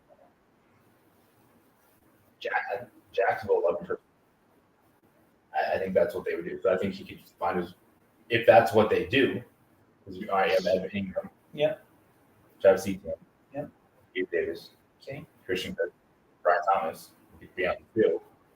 A lot more for opportunity. Yeah. So So if they are you do putting play- Brian Thomas is an outside wide receiver. Yeah. Christian Kirk is Yeah. a slot. But I also think that's a job. That's why I think see how much 11 personnel they play. Because you don't, even if that's one of those things. But that's like all they Christian played Kirk- last. Yeah. So I think that's where you keep an eye on that. And so if he's not on the field, Fullback. They don't have a tight end, so he's most likely going to be on the field a lot. I just don't know. I that is a way for him to carve out that. Honestly, what I think this does more than anything else, I still believe Christian Kirk is the wide receiver you want. He hurts Evan Ingram. Evan Ingram had moved into the top 6 tight end for me, and he might move down. He's still top 10, but I don't know where he is. The one thing I do like a lot is Travis Etienne. I think I got him 4th down last year. Yep. Probably gonna have to pay up a little bit more this year, especially if Just there is keep a run on running backs early. 15 minutes. 215. Gardner Minshew I was like, coming out. So we like the pick because you love Gardner Minshew. Good. And the thing that sets it over the top, Aaron over there, The hat change. the hat change with the jersey change. That's next up. Any comments on Dallas? Okay, hold on. Before we get to what, how are you feeling, Aaron? That tells me you feel good, but how do you actually feel? What are your words? I definitely like it. It's difficult. I think it's the right move for getting more depth at receiver. I know that's where everyone mostly sees holes, but could we have taken cornerback? I definitely think we probably should have. Do I still like it? Absolutely. Is it the pick that we need? Debatable. But it is at the same time. Dallas just traded with the Lions, Okay. so the Lions are moving up to 24. Sorry, No, no. So Dallas is moving down to 29. The comment was, any comment on Dallas going all in this year? Here's the comment for you. Go for it. Jerry Jones wanted to go all in and they couldn't. Like, it's as simple as that. As your owner was like, yeah, we're all in, let's gonna go. And they're like, well, Jerry, we got all this stuff to do. Cowboys need to get off their ass to do it. Like, there's no reason to wait. You know, CeeDee Lamb is your wide receiver one for the future. Michael Parsons is your edge rusher for the future. There's no reason to wait on this. Like, you're already taking the big hit with Dak Prescott this season because you didn't sign him, which is fine. So Jerry Jones is telling the world, Dak Prescott, if you go win multiple playoff games, if you take the Dallas Cowboys to the NFC Championship game, you'll be a contract. If you don't, you won't be the quarterback. That's fine. That's a separate conversation than leaving CeeDee Lamb and Michael Parsons there for 2 players that are only going to get more expensive. That's the one thing that doesn't make any sense. You know Get you're those gonna deals keep up. done and then move forward for you.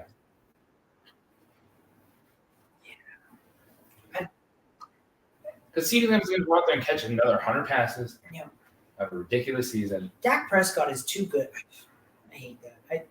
Gotta go. You know what? Dak Prescott is better than 60%.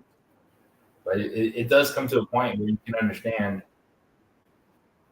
even in Jerry Jones, Cowboy fans, you're like, I'm not winning playoff games, so how can I give you another $200 million? Get it better. And if you feel that was the difference, this would have been the offseason because that man, Bill Belichick, was sitting out there. Yeah. If you thought, hey, we are struggling in the postseason, who's that difference? that would have been the guy to try and see if that is. So, That was the only option from these coaches before keep the same man. And it looked like people thought Belichick was too old. So Just going back real quick, I do love Brian Thomas. I love giving Trevor Lawrence a big body wide receiver. oh yeah. I felt like that's literally what it was. Look at the size you added. Dave Davis, agency. They keep talking about Higgins, but there's no Higgins. not now. So it's The Detroit Lions on the clock crushed it in the draft They have. last few seasons. 275 matches over there in Detroit. It's a Let's record go. for night one. What else are you doing in Detroit? Pistons ain't playing. Red Wings ain't playing. Tigers What are else are you striking gonna out. do? Might as well watch the Riley draft. Green ain't getting on base. You got to boo your hometown or your crosstown rivals 4 times so far. Divisional rivals, and the Vikings and the Bears. 4 times. That's fine. Yeah. Got to boo them a lot. So this is interesting too. Because 25th pick is held by Green Bay Packers. They're sitting there watching. Vikings go to work. The Bears go to work. The Lions trade up. Straight up right in front of them. So they're going to snatch whoever they thought they were going to take. Green Bay is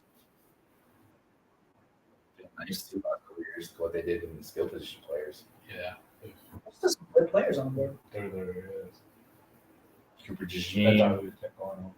bringing the white guys back in secondary. Iowa cornerback. He's super Shout fast out too. Jason. Dolphins have a white guy in there. He played 2 games last season. It's a big deal. It's because it's hometown. Last year, Lions, Jameer Gibbs finishes the 10th highest scoring running back in fantasy football. And they took Jack Campbell too. Jack They had Campbell, 2 first-round picks last year. 17 goals. Sam Laporta. Sam Laporta and Jameer Gibbs killed it. And that was with David Montgomery being a thing. Yeah. Jameer Gibbs he outperformed Bijan, who we all thought was going to be the better player. And I do remember when the Lions took Gibbs. 12 there was all, oh, what are you doing? You don't draft running backs.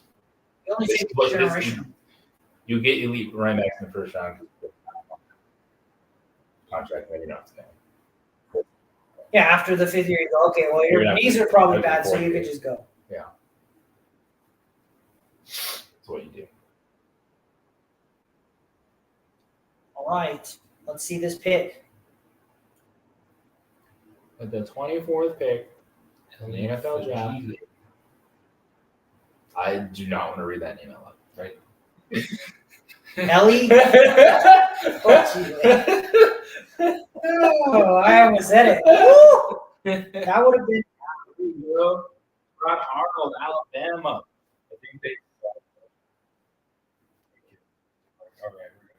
No, what they said is, hey, Green Bay is really bad at corner outside of Jair Alexander. That's- Let's make sure that's- they aren't good. That's what We got Cooper there, though. But I don't know. Coming out of Alabama. We transitioned quarterback in 2022. Started at safety, but he had 5 interceptions last season. This is what I love when you're reading scouting reports. Yeah. Hip mobility can turn and run with wide receivers. What about the hips, man? That's, Gotta move. you got to be able to turn and run. This is good, man. This is Detroit solidified their offense. They're solidifying their defense. Arnold was the 11th player on Jordan Reed's list. You know, and on all honesty, though, he's been pretty right on everybody on this list. Besides, I think the later round guys are. Well, the later first round guys. The Detroit Lions best team in the NFC. No. They're second. I think they're still behind San Francisco. But Third best. the Michael Penix led. No, I don't. I just have to give you ours. When you let your 8th overall pick sit for Tuesday, Yeah.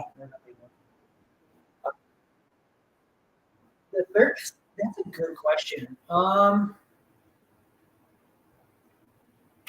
it's Philadelphia. Yeah, it's probably Philadelphia. I was debating Dallas, but it's probably Philadelphia. In Detroit, could sit there and go, what happened in that second half? Against San Francisco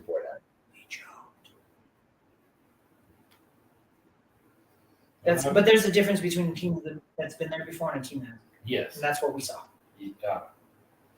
Fun. It's going to be interesting, too, next year. Brock Purdy has to get that bag. He goes on that. I'm surprised they haven't paid him now. They can't. They contractually can't. He's still on his second year. No, this is his third year. I thought you could pay him on his third year.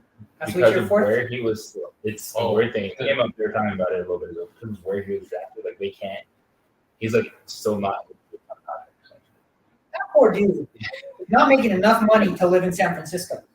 Is he living with someone? Yeah, he's got 2 roommates, I think. Sure, right. And he's well, you think about it, like if you really think about it, people in San Francisco are all millionaires because it's like the tech capital. And this dude is like, hey, I signed. Like, I'm not boo-hooing for a guy who's making. Steve saying Brock Purdy's on the street. Fine. I'm not boo-hooing for a guy who's making $300,000. A trolley driver in the offseason? Probably.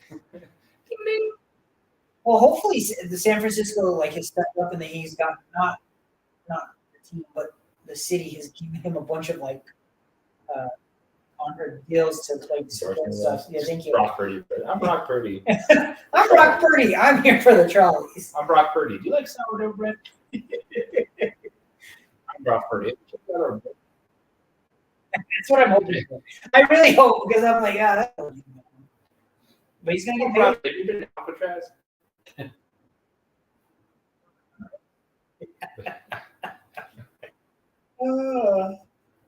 We're 24 picks in now.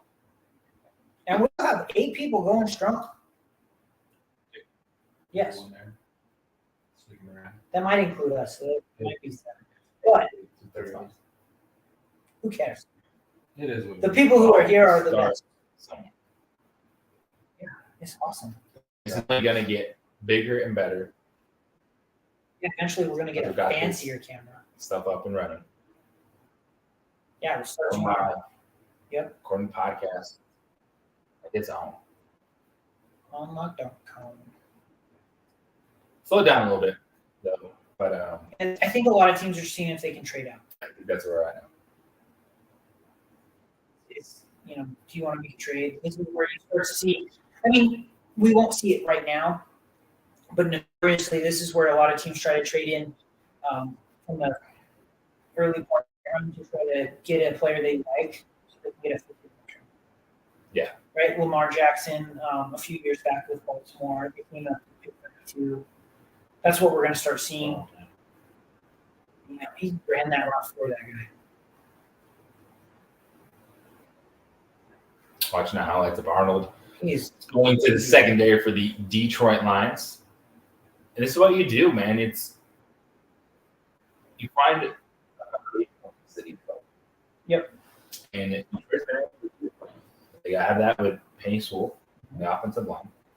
They have that with Amon St. Brown. Yep. They have that with the running back. They're good at quarterback. Aiden Hutchinson with that piece in the front seven. And now and Jack Campbell in the linebacking core. Yeah. And then now you're looking to find that next player. Secondary.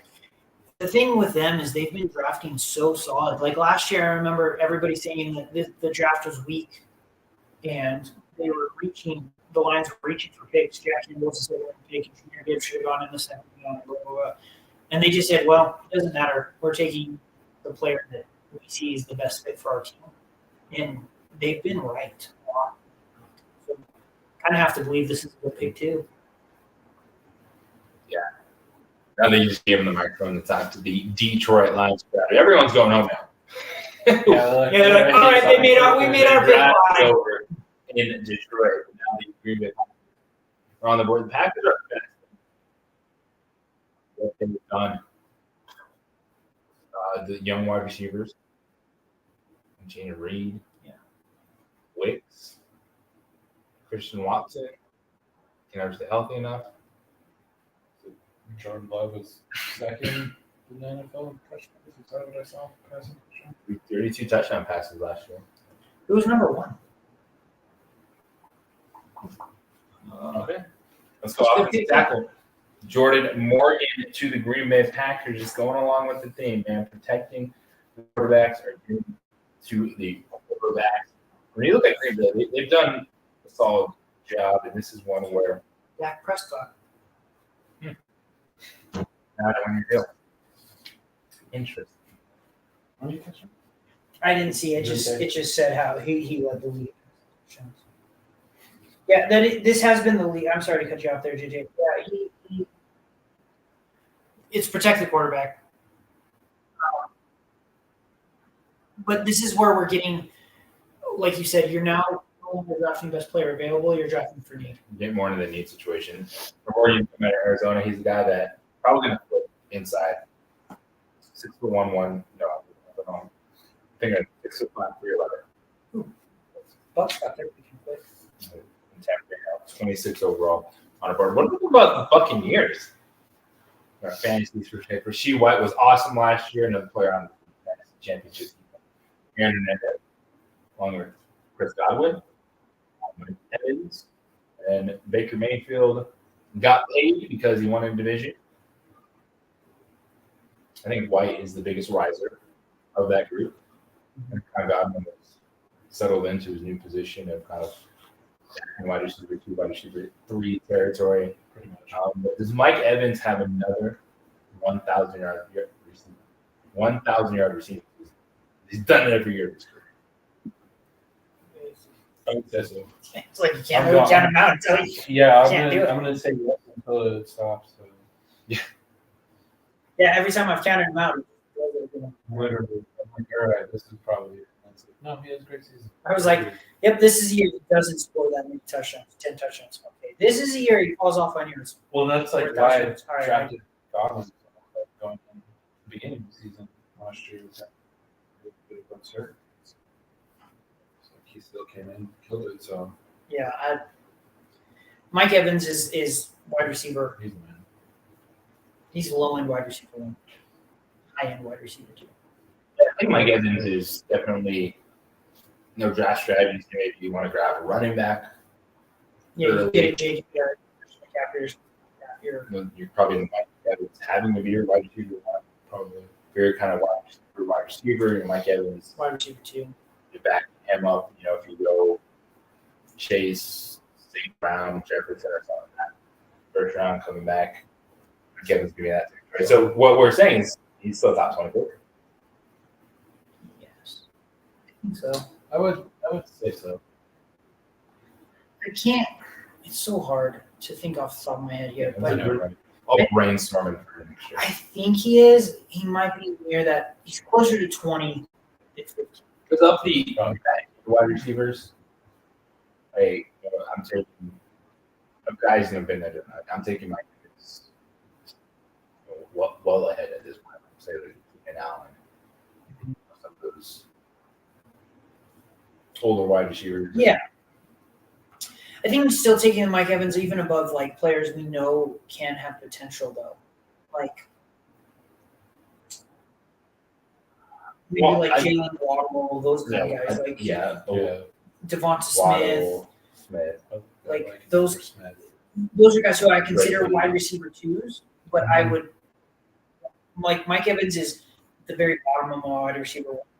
Clearly, like he's kind of his own tier, almost. Like he's not the top guy, but he's also way above wide receiver two status. Does that make sense? Yeah. That's how I see him. Like I want him above a lot of the other receivers. I want him wide receiver two, but I think the biggest riser is going to be right. I'm not what he did last year. Rasheed White. You're right. Rice. And I was like, Yeah, Rashad White. Yeah, him. There. It's interesting because he had a great season fantasy-wise. He wasn't necessarily efficient by any means. That's the one thing that's a little bit scary with him.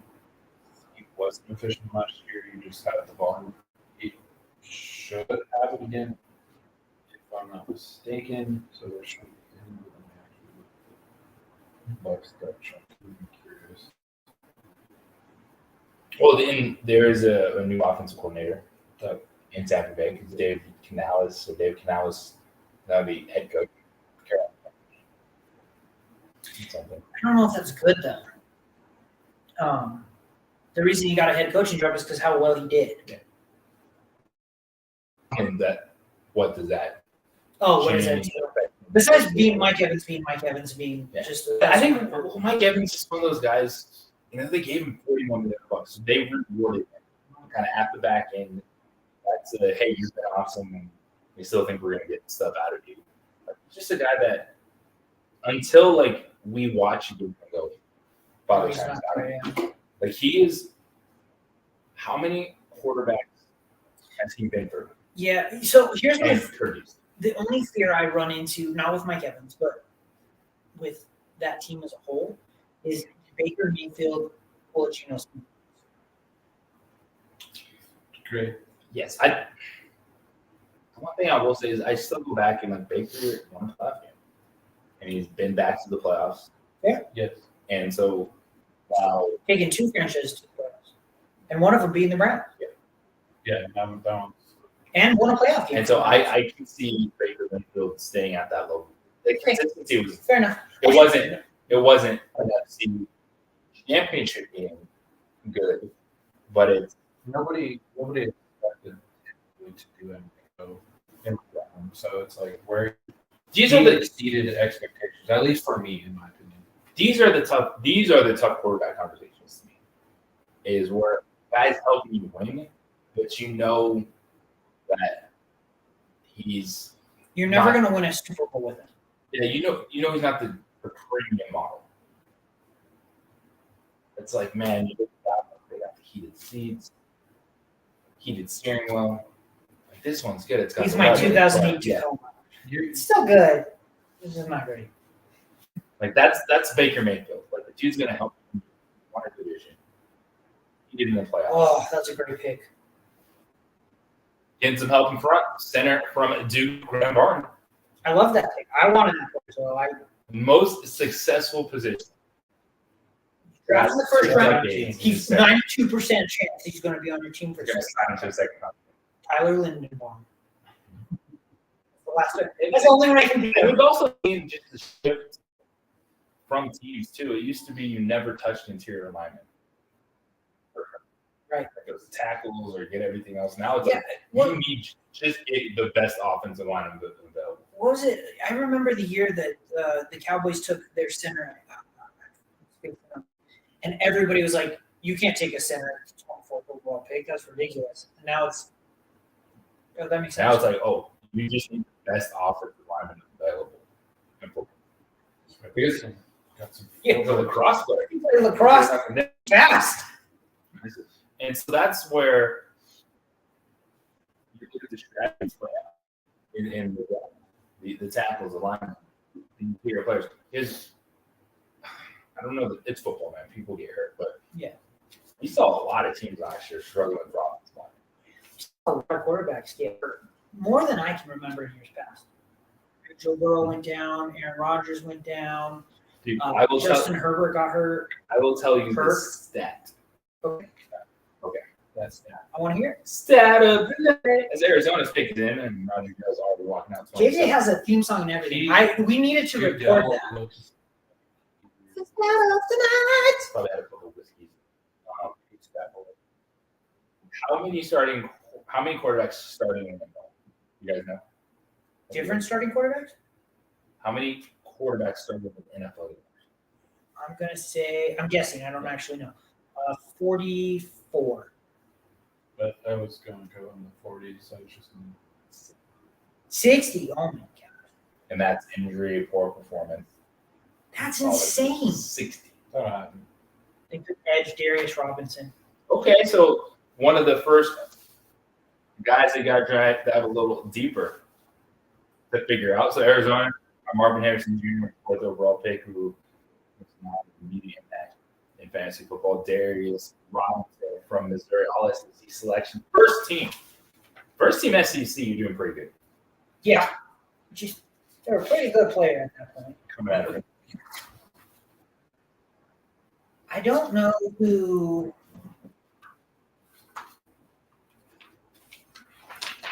Buffalo was looking at here. Xavier Worthy? Mitchell was what I. Oh, yeah, Mitchell. Texas. I would think they might, because when you look at what they have, you're in Curtis Samuel, they're small. So you need a big guy. Yeah, you don't want another Worthy. How many? 60 what? 60. Just 60 even? Yeah. That's insane. That's what we're talking about. But, like, that's Even start a though game, right? Josh Dobbs was like half of that. Josh Dobbs Started. started on 4 different teams one time. What was it 3? He started at Arizona, Cleveland, Minnesota. Yeah. The Pastronaut. That's insane. Well, he came in and he won that Vikings game. Yep. The week he got traded to Minnesota. Yeah. And the fact that everybody was upset that he didn't have a good game the next week, I was like, this poor dude is like trying his hardest to he's learned 3 different offenses in 3 different weeks. So Robinson was trying to explain about how they hopped on into at the Senior Bowl in Arizona. I cannot, off the top of my head, name another Arizona defensive player right now. It's been a Buda long Baker. year. Still, Yes, Buda Baker still. but yeah, they need Players all for that. I was gonna say Isaiah Simmons, but I think he's on the Giants now. Yeah, it's like Simmons isn't there. Oh, well, with Marvin Harrison Jr., Ooh, the Chiefs are trading up Buffalo. Last time they did this, they got Patrick Mahomes. So did Buffalo just shoot themselves in the foot again, I wonder? I was going to say is, who is the Trey McBride? Is your white? I think Trey McBride. I don't want him, but You got, dude. We're gonna have to find somebody to play. I will. Like, Sam Laporta, Dalton Kincaid, okay. Travis Kelce, Yeah. Mark Andrews, Yeah. Darren Waller. Darren Waller's. You I don't think? want to touch Darren Waller in the top 10. Get rid of Darren Waller. Okay, Michael How Myers. many games did you play last Michael year? Meyer. Nope. Michael Mayer. Michael Myers is gonna come and I know. stab you. That's why I said wait. Michael Mayer. Over Brock Bowers. Eminem. There's 5. There's 5, and then you're just kind of like, man, taking a shot. Dalton, did I say? Could he not be number 2 in the past? I don't want Trey. Why? Because that's not who Kyle Murray goes to. I mean, Why not? Who's he's got Marvin Harrison Jr. That's all. He's going to go tomorrow. I think he'll throw. Every play is Mark Harris. Marvin Harrison. Every play. Yeah. What is Kyle Murray do? He's throwing to Mark Harrison. Maybe 20. Okay, I didn't know. Okay.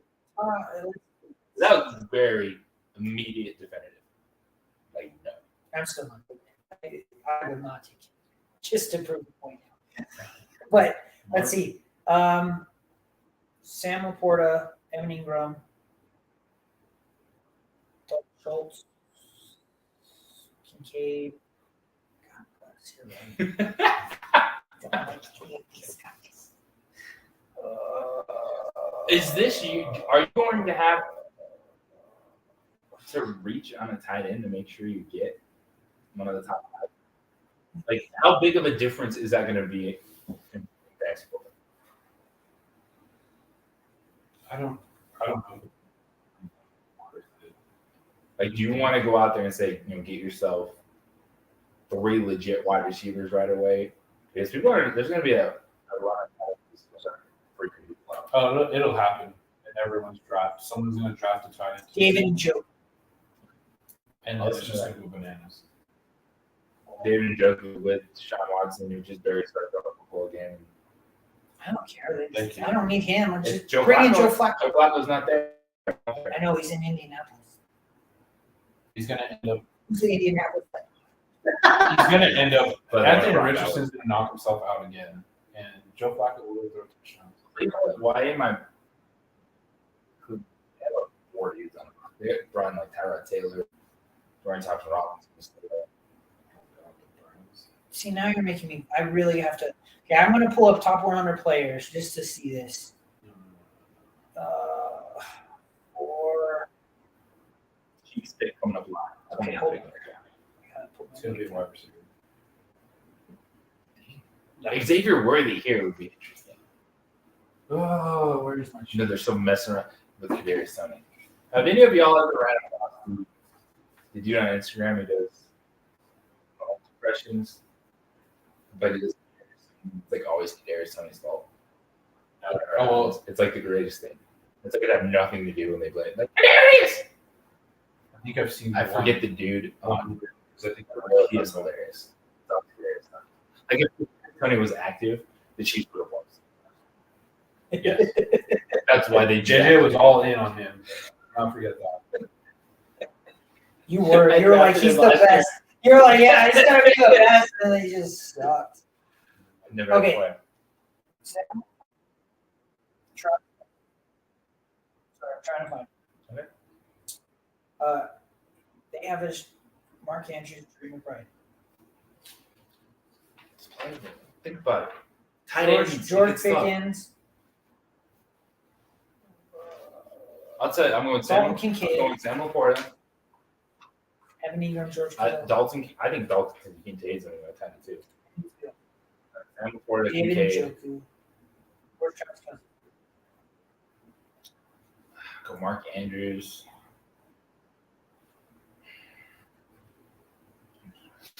Evan Ingram.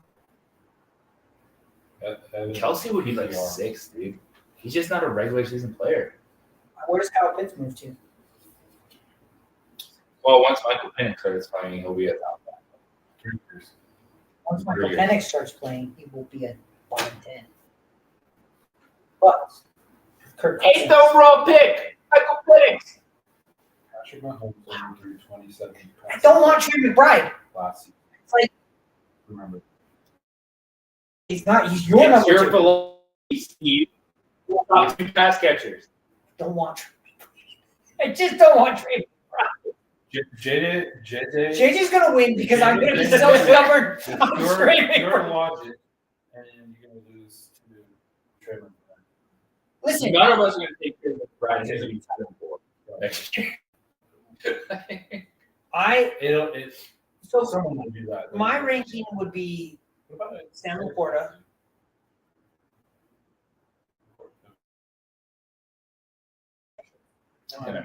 Just yeah. Well, you can't hip drop tackle anymore, so I don't know how you're supposed to stop anybody. yeah, Samuel Porta, Travis Kelce, Mark Andrews. That's mine. My top 3. You have Travis Kelce as tight end 2. He's in my opinion. Tight end. I'm not looking at old Travis Kelce. I'm not taking him in the first round. Taking him after Samuel Porter, 4th. What was it? What did he finish at? Kelce. Oh, that's huge on the clock. 28 over. Wasn't he still? I think he was Number still one? tight end. No, he was number 1. He still had a good year. Yeah. But it's just because we didn't readjust. We have new expectations for Travis Kelce. We still have, oh my gosh, he's going to destroy the world. All right. Really. I'm with, okay. He still averaged 14.8 points per game and missed 2 games. So he ended up as tight end 3. TJ Hawkinson had such a big. It was Samuel Porter was number 1, and then TJ Hawkinson had that huge middle part, and then Travis Kelce. Yep, they did it. Nice. Xavier Worthy. All right, so let's talk about Kansas City. now. And by the way, that's points per game, average points per game, points. Yeah.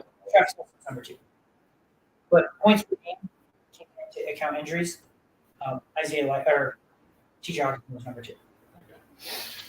So they did it. They took the best in the draft. Where does that move everything? They have Hollywood Brown. Once Rashee Rice comes back from his suspension. That dude's gonna end up in jail. Yes. He had a federal illegal amount of money. They Literally just have them on camera, getting everything out of the car, put it in the backpack. Like, what are you doing with all that stuff? And you're just walking. have He's gonna get randomly drug tested. I like how the puzzle doesn't include. It does not include Rashee Rice. Travis Kelce, Which- Marquise. They were gonna get a wide receiver. They have- All right, he's really fast. Cool story. Now, the draft or something. And then Done they it- drafted they've done it Tyreek once. Hill. Yes, it's it's the only one. Tyreek Hill or Rashee Rice. Are the wide receivers that they've actually drafted. Yeah. Sky Moore wasn't. Oh, Harvey was drafted. They tried to bring him back. They had to bring him back. Valdez Scantling out of town. So Worthy is a dude that It's fast. They'll get some buzz. is fast. And I'm drafting him. I want that potential. This is a player that has ability in a ridiculous offense. Yep. Perfect double-digit rounding. So, Yeah. but being on Kansas City, being a 4-2 guy, someone's probably going to draft him much higher. Without a doubt. The Chiefs. Yeah. I like Marquise Brown a lot. And Travis Kelce. Safe. Dude, if I don't have to draft Travis Kelce in the first round anymore, I feel like genius. It's like I got him so late. Yeah. Got a great tight end super late. I don't know. Worthy's 5'11", 165, so they still don't have a lot of size with Hollywood Brown and Xavier Worthy. But You don't need size when you're Patrick Mahomes. it's what they're going to create offensively. The routes, the separation giving. Andy Reid. Roger Goodell dropped the He's card. going to get the Everybody saw the pick. like the one thing with Worthy, which intrigues me, is they're going to He's gonna get sweeps, screens. It's what they hope people are starting to be. Is what Xavier Worthy's going to work into. Yeah, but maybe he'll line up on sides. Yes, actually make plays. Tyler Guyton Tackle Oklahoma. boys back in It's town. a solid football, man. Oh, Dad is wearing all that San Francisco stuff. Oh, that's great.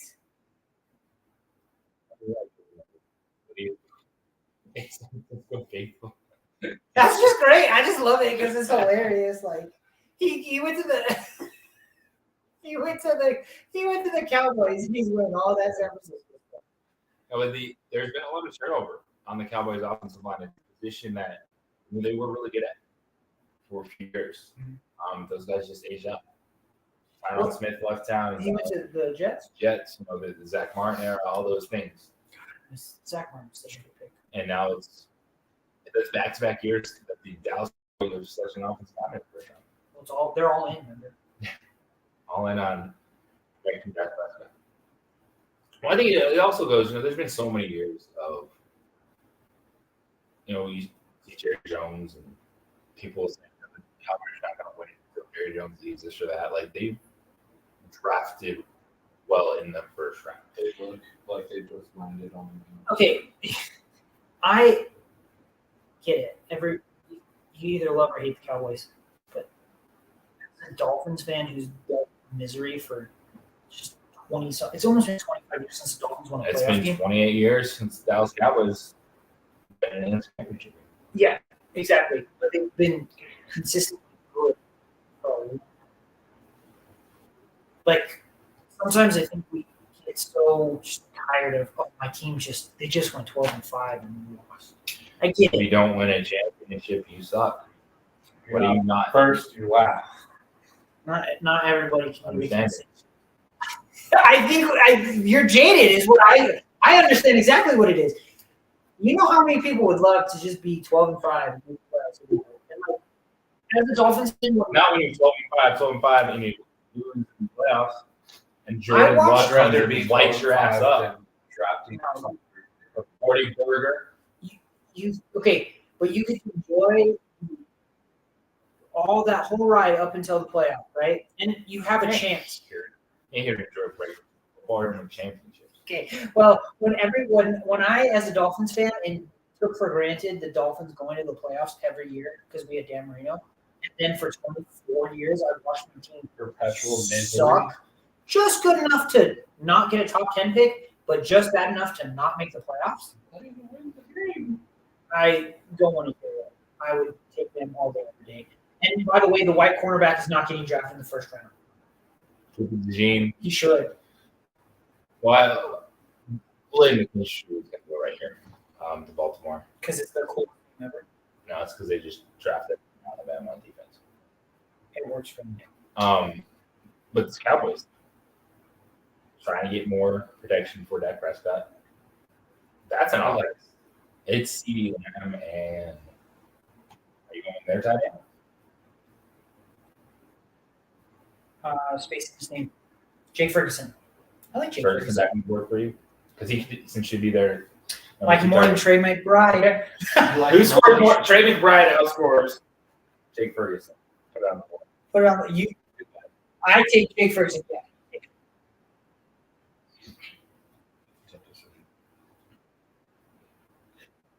He is in. We're hanging in there. We are 3 picks away from concluding the Dude's Fantasy Podcast draft session, which I do not know how we've held on this long. So yeah, Because we're here. Amazing. Same time. Flown by. we've held on because we're the 3 best friends that anyone could have. No, thank you for everybody who came out and listened and has stayed with us for 3.5 hours. This has been a ton of fun. Glad we did it. We won't be on the next 2 days, but we will put out some stuff on Instagram, so follow our socials. I'm sure most of the people on here already do, but maybe we'll be moving to YouTube more full time and posting our podcast through YouTube. So Yeah. It seems to be getting a lot of people going. Oh, what an evening! What an evening for the Ravens. The Ravens select Nate Wiggins. Oh, well, Clemson said Alabama. He's long, fast, and fluid, and there's DRC. I'm not Roger Smart asking this. Yeah. How could the Ravens do Nick Saban like that and go with Dabo Sweeney? Clemson over Bama. Because he's not there anymore. He Nick Saban's gone. coached. He's gone. They couldn't get the insight they needed. Oh, you ran that guy down. This is the Ravens are one of those teams that they could have picked. That like, dude a looks name. way too cool. He's not happy enough. That's swag. That's insane. That's confident. Look at his cool underwear. He's like showing him off. He unbuttoned the His top thing. underwear. Like the Ravens are one of those teams. Like, they could have walked up there and like just looked at someone in the crowd and said, "You're going to play defense," and I've been like, Yeah, if the Ravens select you, you're like, yeah, that guy. I wanted that guy. I didn't even know it. I wanted him. He's like in the middle getting knocked.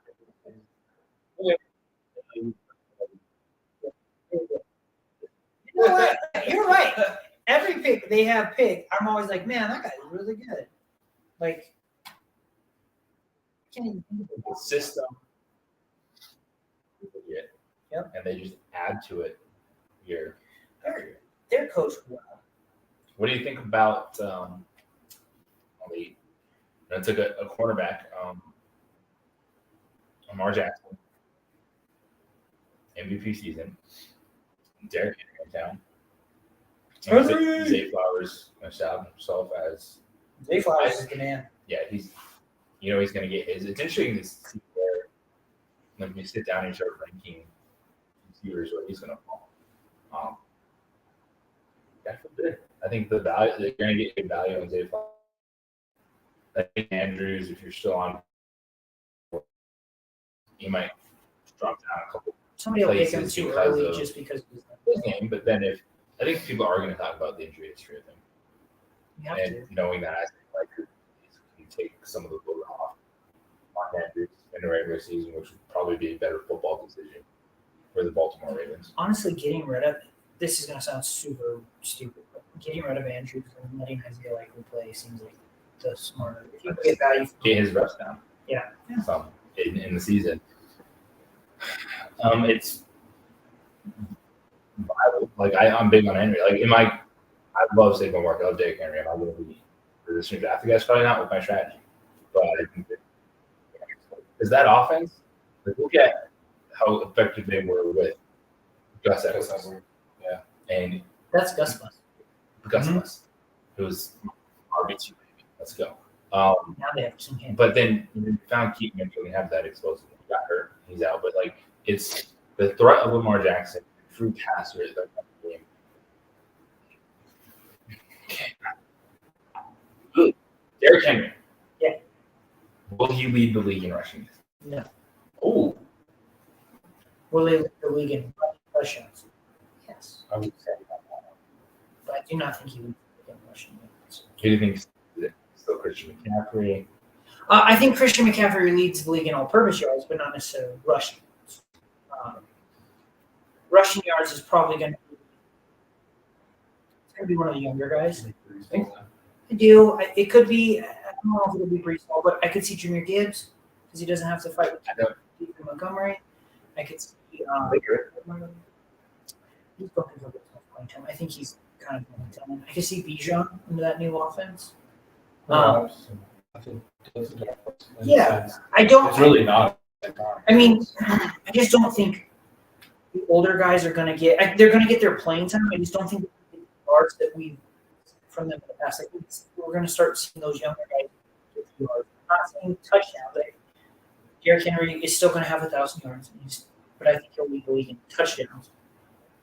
I think Christian. That's a good bet then. If you think the dude's in the league with touchdowns, that's value on top 20 pick then. Yeah, for sure. No, I think he's a great. I still want him. Christian McCaffrey, I think, leads the league in all-purpose yards. That's what I think. That would be Christian McCaffrey or Saquon Barkley.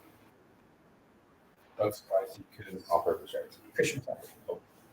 You think the Barkley's gonna miss time if something happened? Yeah, and there's too many mouths to feed over there in Philadelphia. I think he has a lot of yards. I just don't think they're in all-purpose. Like he'll get 1,200. Because in theory, like if you think about like Christian McCaffrey is the number one option. For sure. You could say right here down. Monte Smith will have big weeks. Yeah. Jalen Hurts will have big weeks. So, yeah. So I think it's Christian McCaffrey. Maybe Saquon could be the lead in rushing. I don't think they're going to use him on the backfoot much. He'll catch, but I don't think it's going to be enough to make like this massive swing. Or I could honestly see Christian McCaffrey having a 1,000-yard receiving and 1,000-yard rushing year. Like I could see him hitting 2,000 yards. Okay. I don't think he will. But I could Like see that's. So you're telling me like number one overall pick? if I have the number one overall pick, I think Christian McCaffrey's the number one. Especially the Brandon Ayuk stuff. If he gets traded 100%, if he stays, then I can see making. He doesn't fall past 3 to me. If Brandon Ayuk's taken first, Christian McCaffrey. If Brandon Ayuk is traded, Christian McCaffrey's going to go 1. If he's not traded, I make an argument for Tyreek Hill, and Jamar Chase, or whoever you see as wide receiver too. How I would have it ranked as it stands right now is Tyreek Hill and then Christian McCaffrey.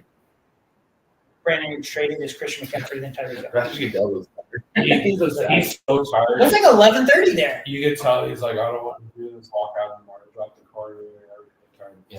They had some important stuff. I did not know that Brock Purdy led the league in passer rating. Brock Purdy was very efficient. Ricky who? Aerosol, Florida. Oh, this is hinting at something Brandon could be Ayuk. happening with Brandon Ayuk. Yep. You take 6 point wide receiver out of Florida. That is really, really interesting. Damn, that catch is amazing. Oh man. Like, dang! That dude just took a hit, one-handed grab. That was awesome. He's got great hands. So this is a guy that actually could be a great hit late because he's going to the 49ers. Mhm. Just because of that. But yeah, it's like Brandon Ayuk had 13 yards. So they say he that kind of didn't feel like Brandon was the 7th leading receiver in the NFL last year. Yeah. George Kittle literally led by receiving, which Yeah, Kittle's the one that it's like, what are you playing for? Like, you get to a certain point, and it's kind of what you talk about, Steve. Like, there's certain areas maybe I'll think about, like, can I just get 11 points out of here? Like, Kittle's the dude, like, he'll have one of those ridiculous games, Where he scores like 3 and then he'll touchdowns. score 4 points next. Panthers just traded up to pick number 32. Uh-oh. So Buffalo's moved out of the first round. It's one spot. So this is what we were talking about, right? Where you trade up to get the 5th-year option. That's what they've done. They moved up one spot for this pick. So with Ricky Purcell from Florida, 6'1", 189, they say he excels really in short to intermediate routes. And he still kind of stretch the field, Yeah. especially when you have Deebo Samuel in the fold. But that's a team that, Oh, yeah. They didn't kill him. in San Francisco, their track record, it's good. And if Brandon Ayuk moves, then Purcell has to be on your watch list. And I think of the first round wide receiver so far, I think Marvin Harrison Jr., Malik Neighbors are playable each week. Yep. And then I would say the third rookie wide receiver I would be probably Xavier Worthy.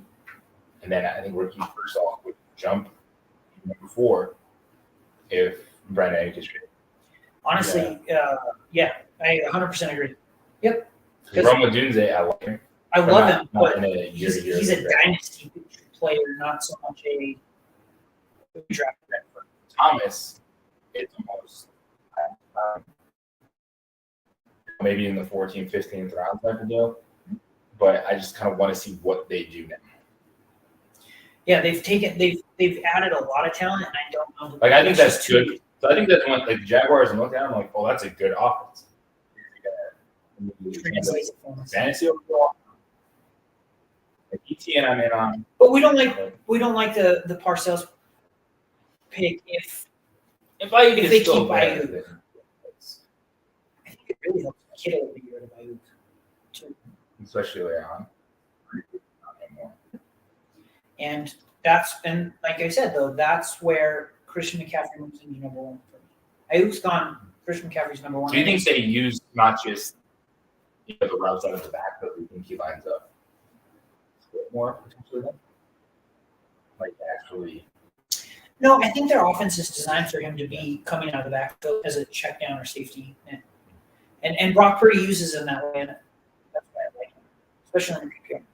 well, shout out to the Carolina Panther fans that showed up to the break when they didn't have a first round pick. And here you go, you get to get on So TV. far. That's a lot. There's a lot of those. Are they just paid actors? Probably. That lady is not a paid actor. She is like Carolina fans in Detroit. I believe it. Oh, that so hopes Bryce Young isn't technical. Seeing his eyes like that. Listen, we talked about this. Hope is an evil mistress. She makes you believe in things that you know your eyes tell you it's not good. And you're never gonna put that down on CJ Stroud. Bryce Young is never gonna come out unless like that team is finding a Super Bowl. Yeah, that That's one just what it hurts. is. And I don't even think CJ. I think CJ Stroud would struggle just as much. I saw, yeah, I do too. I saw a picture that made me laugh pretty hard. It was a guy at last year's draft wearing a CJ Stroud Carolina Panthers jersey. Like he had it custom made. I was like, that dude's got to be miserable. That dude should have made it. That dude should have been the GM for that. He knew it was that. But I agree with you. I don't think he has. I think Carolina is such a crap show that. No. In my opinion, I hope they do, but I don't think so. They're terrible. Their owner is just ruining them. That's what And he's happens. brand new owner. But it's always the brand new owners. They come in and they try to run it like they've run every business that's been successful because they make billions of dollars, and then they don't. It's just Not every. But like the Commanders guys come in and they Xavier. oh, I like it. I do too. I do like this a lot. Xavier Legette, South Carolina. Where did Debo Samuel play South Carolina? It's not doesn't mean anything, but Legette has been carried a lot to Debo. That type of player.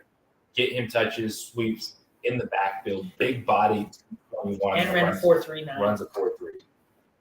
Like Legette is the type of guy that is like you get him out there. Of that. You have to. That poor dude is. He's never going to amount to anything if you don't give him something.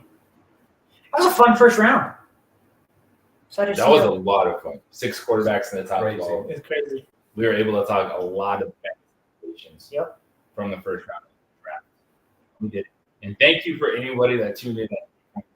Yeah, and thank you if you're still here too. Crazy thing as we will get better. Our first live video run. On how to pull this off. Yeah, Moving for forward. sure. But much appreciated. And stay tuned because we'll recap all the biggest draft moves when it comes to fantasy football. Yep. Because now, once we get past this weekend, second and third round tomorrow, 4 through 7, we can start also not just projecting the rookie score, but the impact it's going to have on veteran players, returning players. I think it's going to start changing the board. Good job, gentlemen. We did it. Oh, this That's is a lot going to of be fun. crazy. I still want to know what running back goes. That's what I'm interested in. Running back next, it should be tomorrow. I want to know who goes because if it's the right spot that could be I'm interested in taking, especially if I'm a board ready. So that's my biggest, what I want to see tomorrow. I appreciate the Taylor Swift like energy from Aaron. Oh, yeah. The wardrobe changes about the draft. Appreciate it. Can be boring. Featured by. That's why I wear sunglasses. All right, guys. Thank you, everyone. Until next time. Peace out.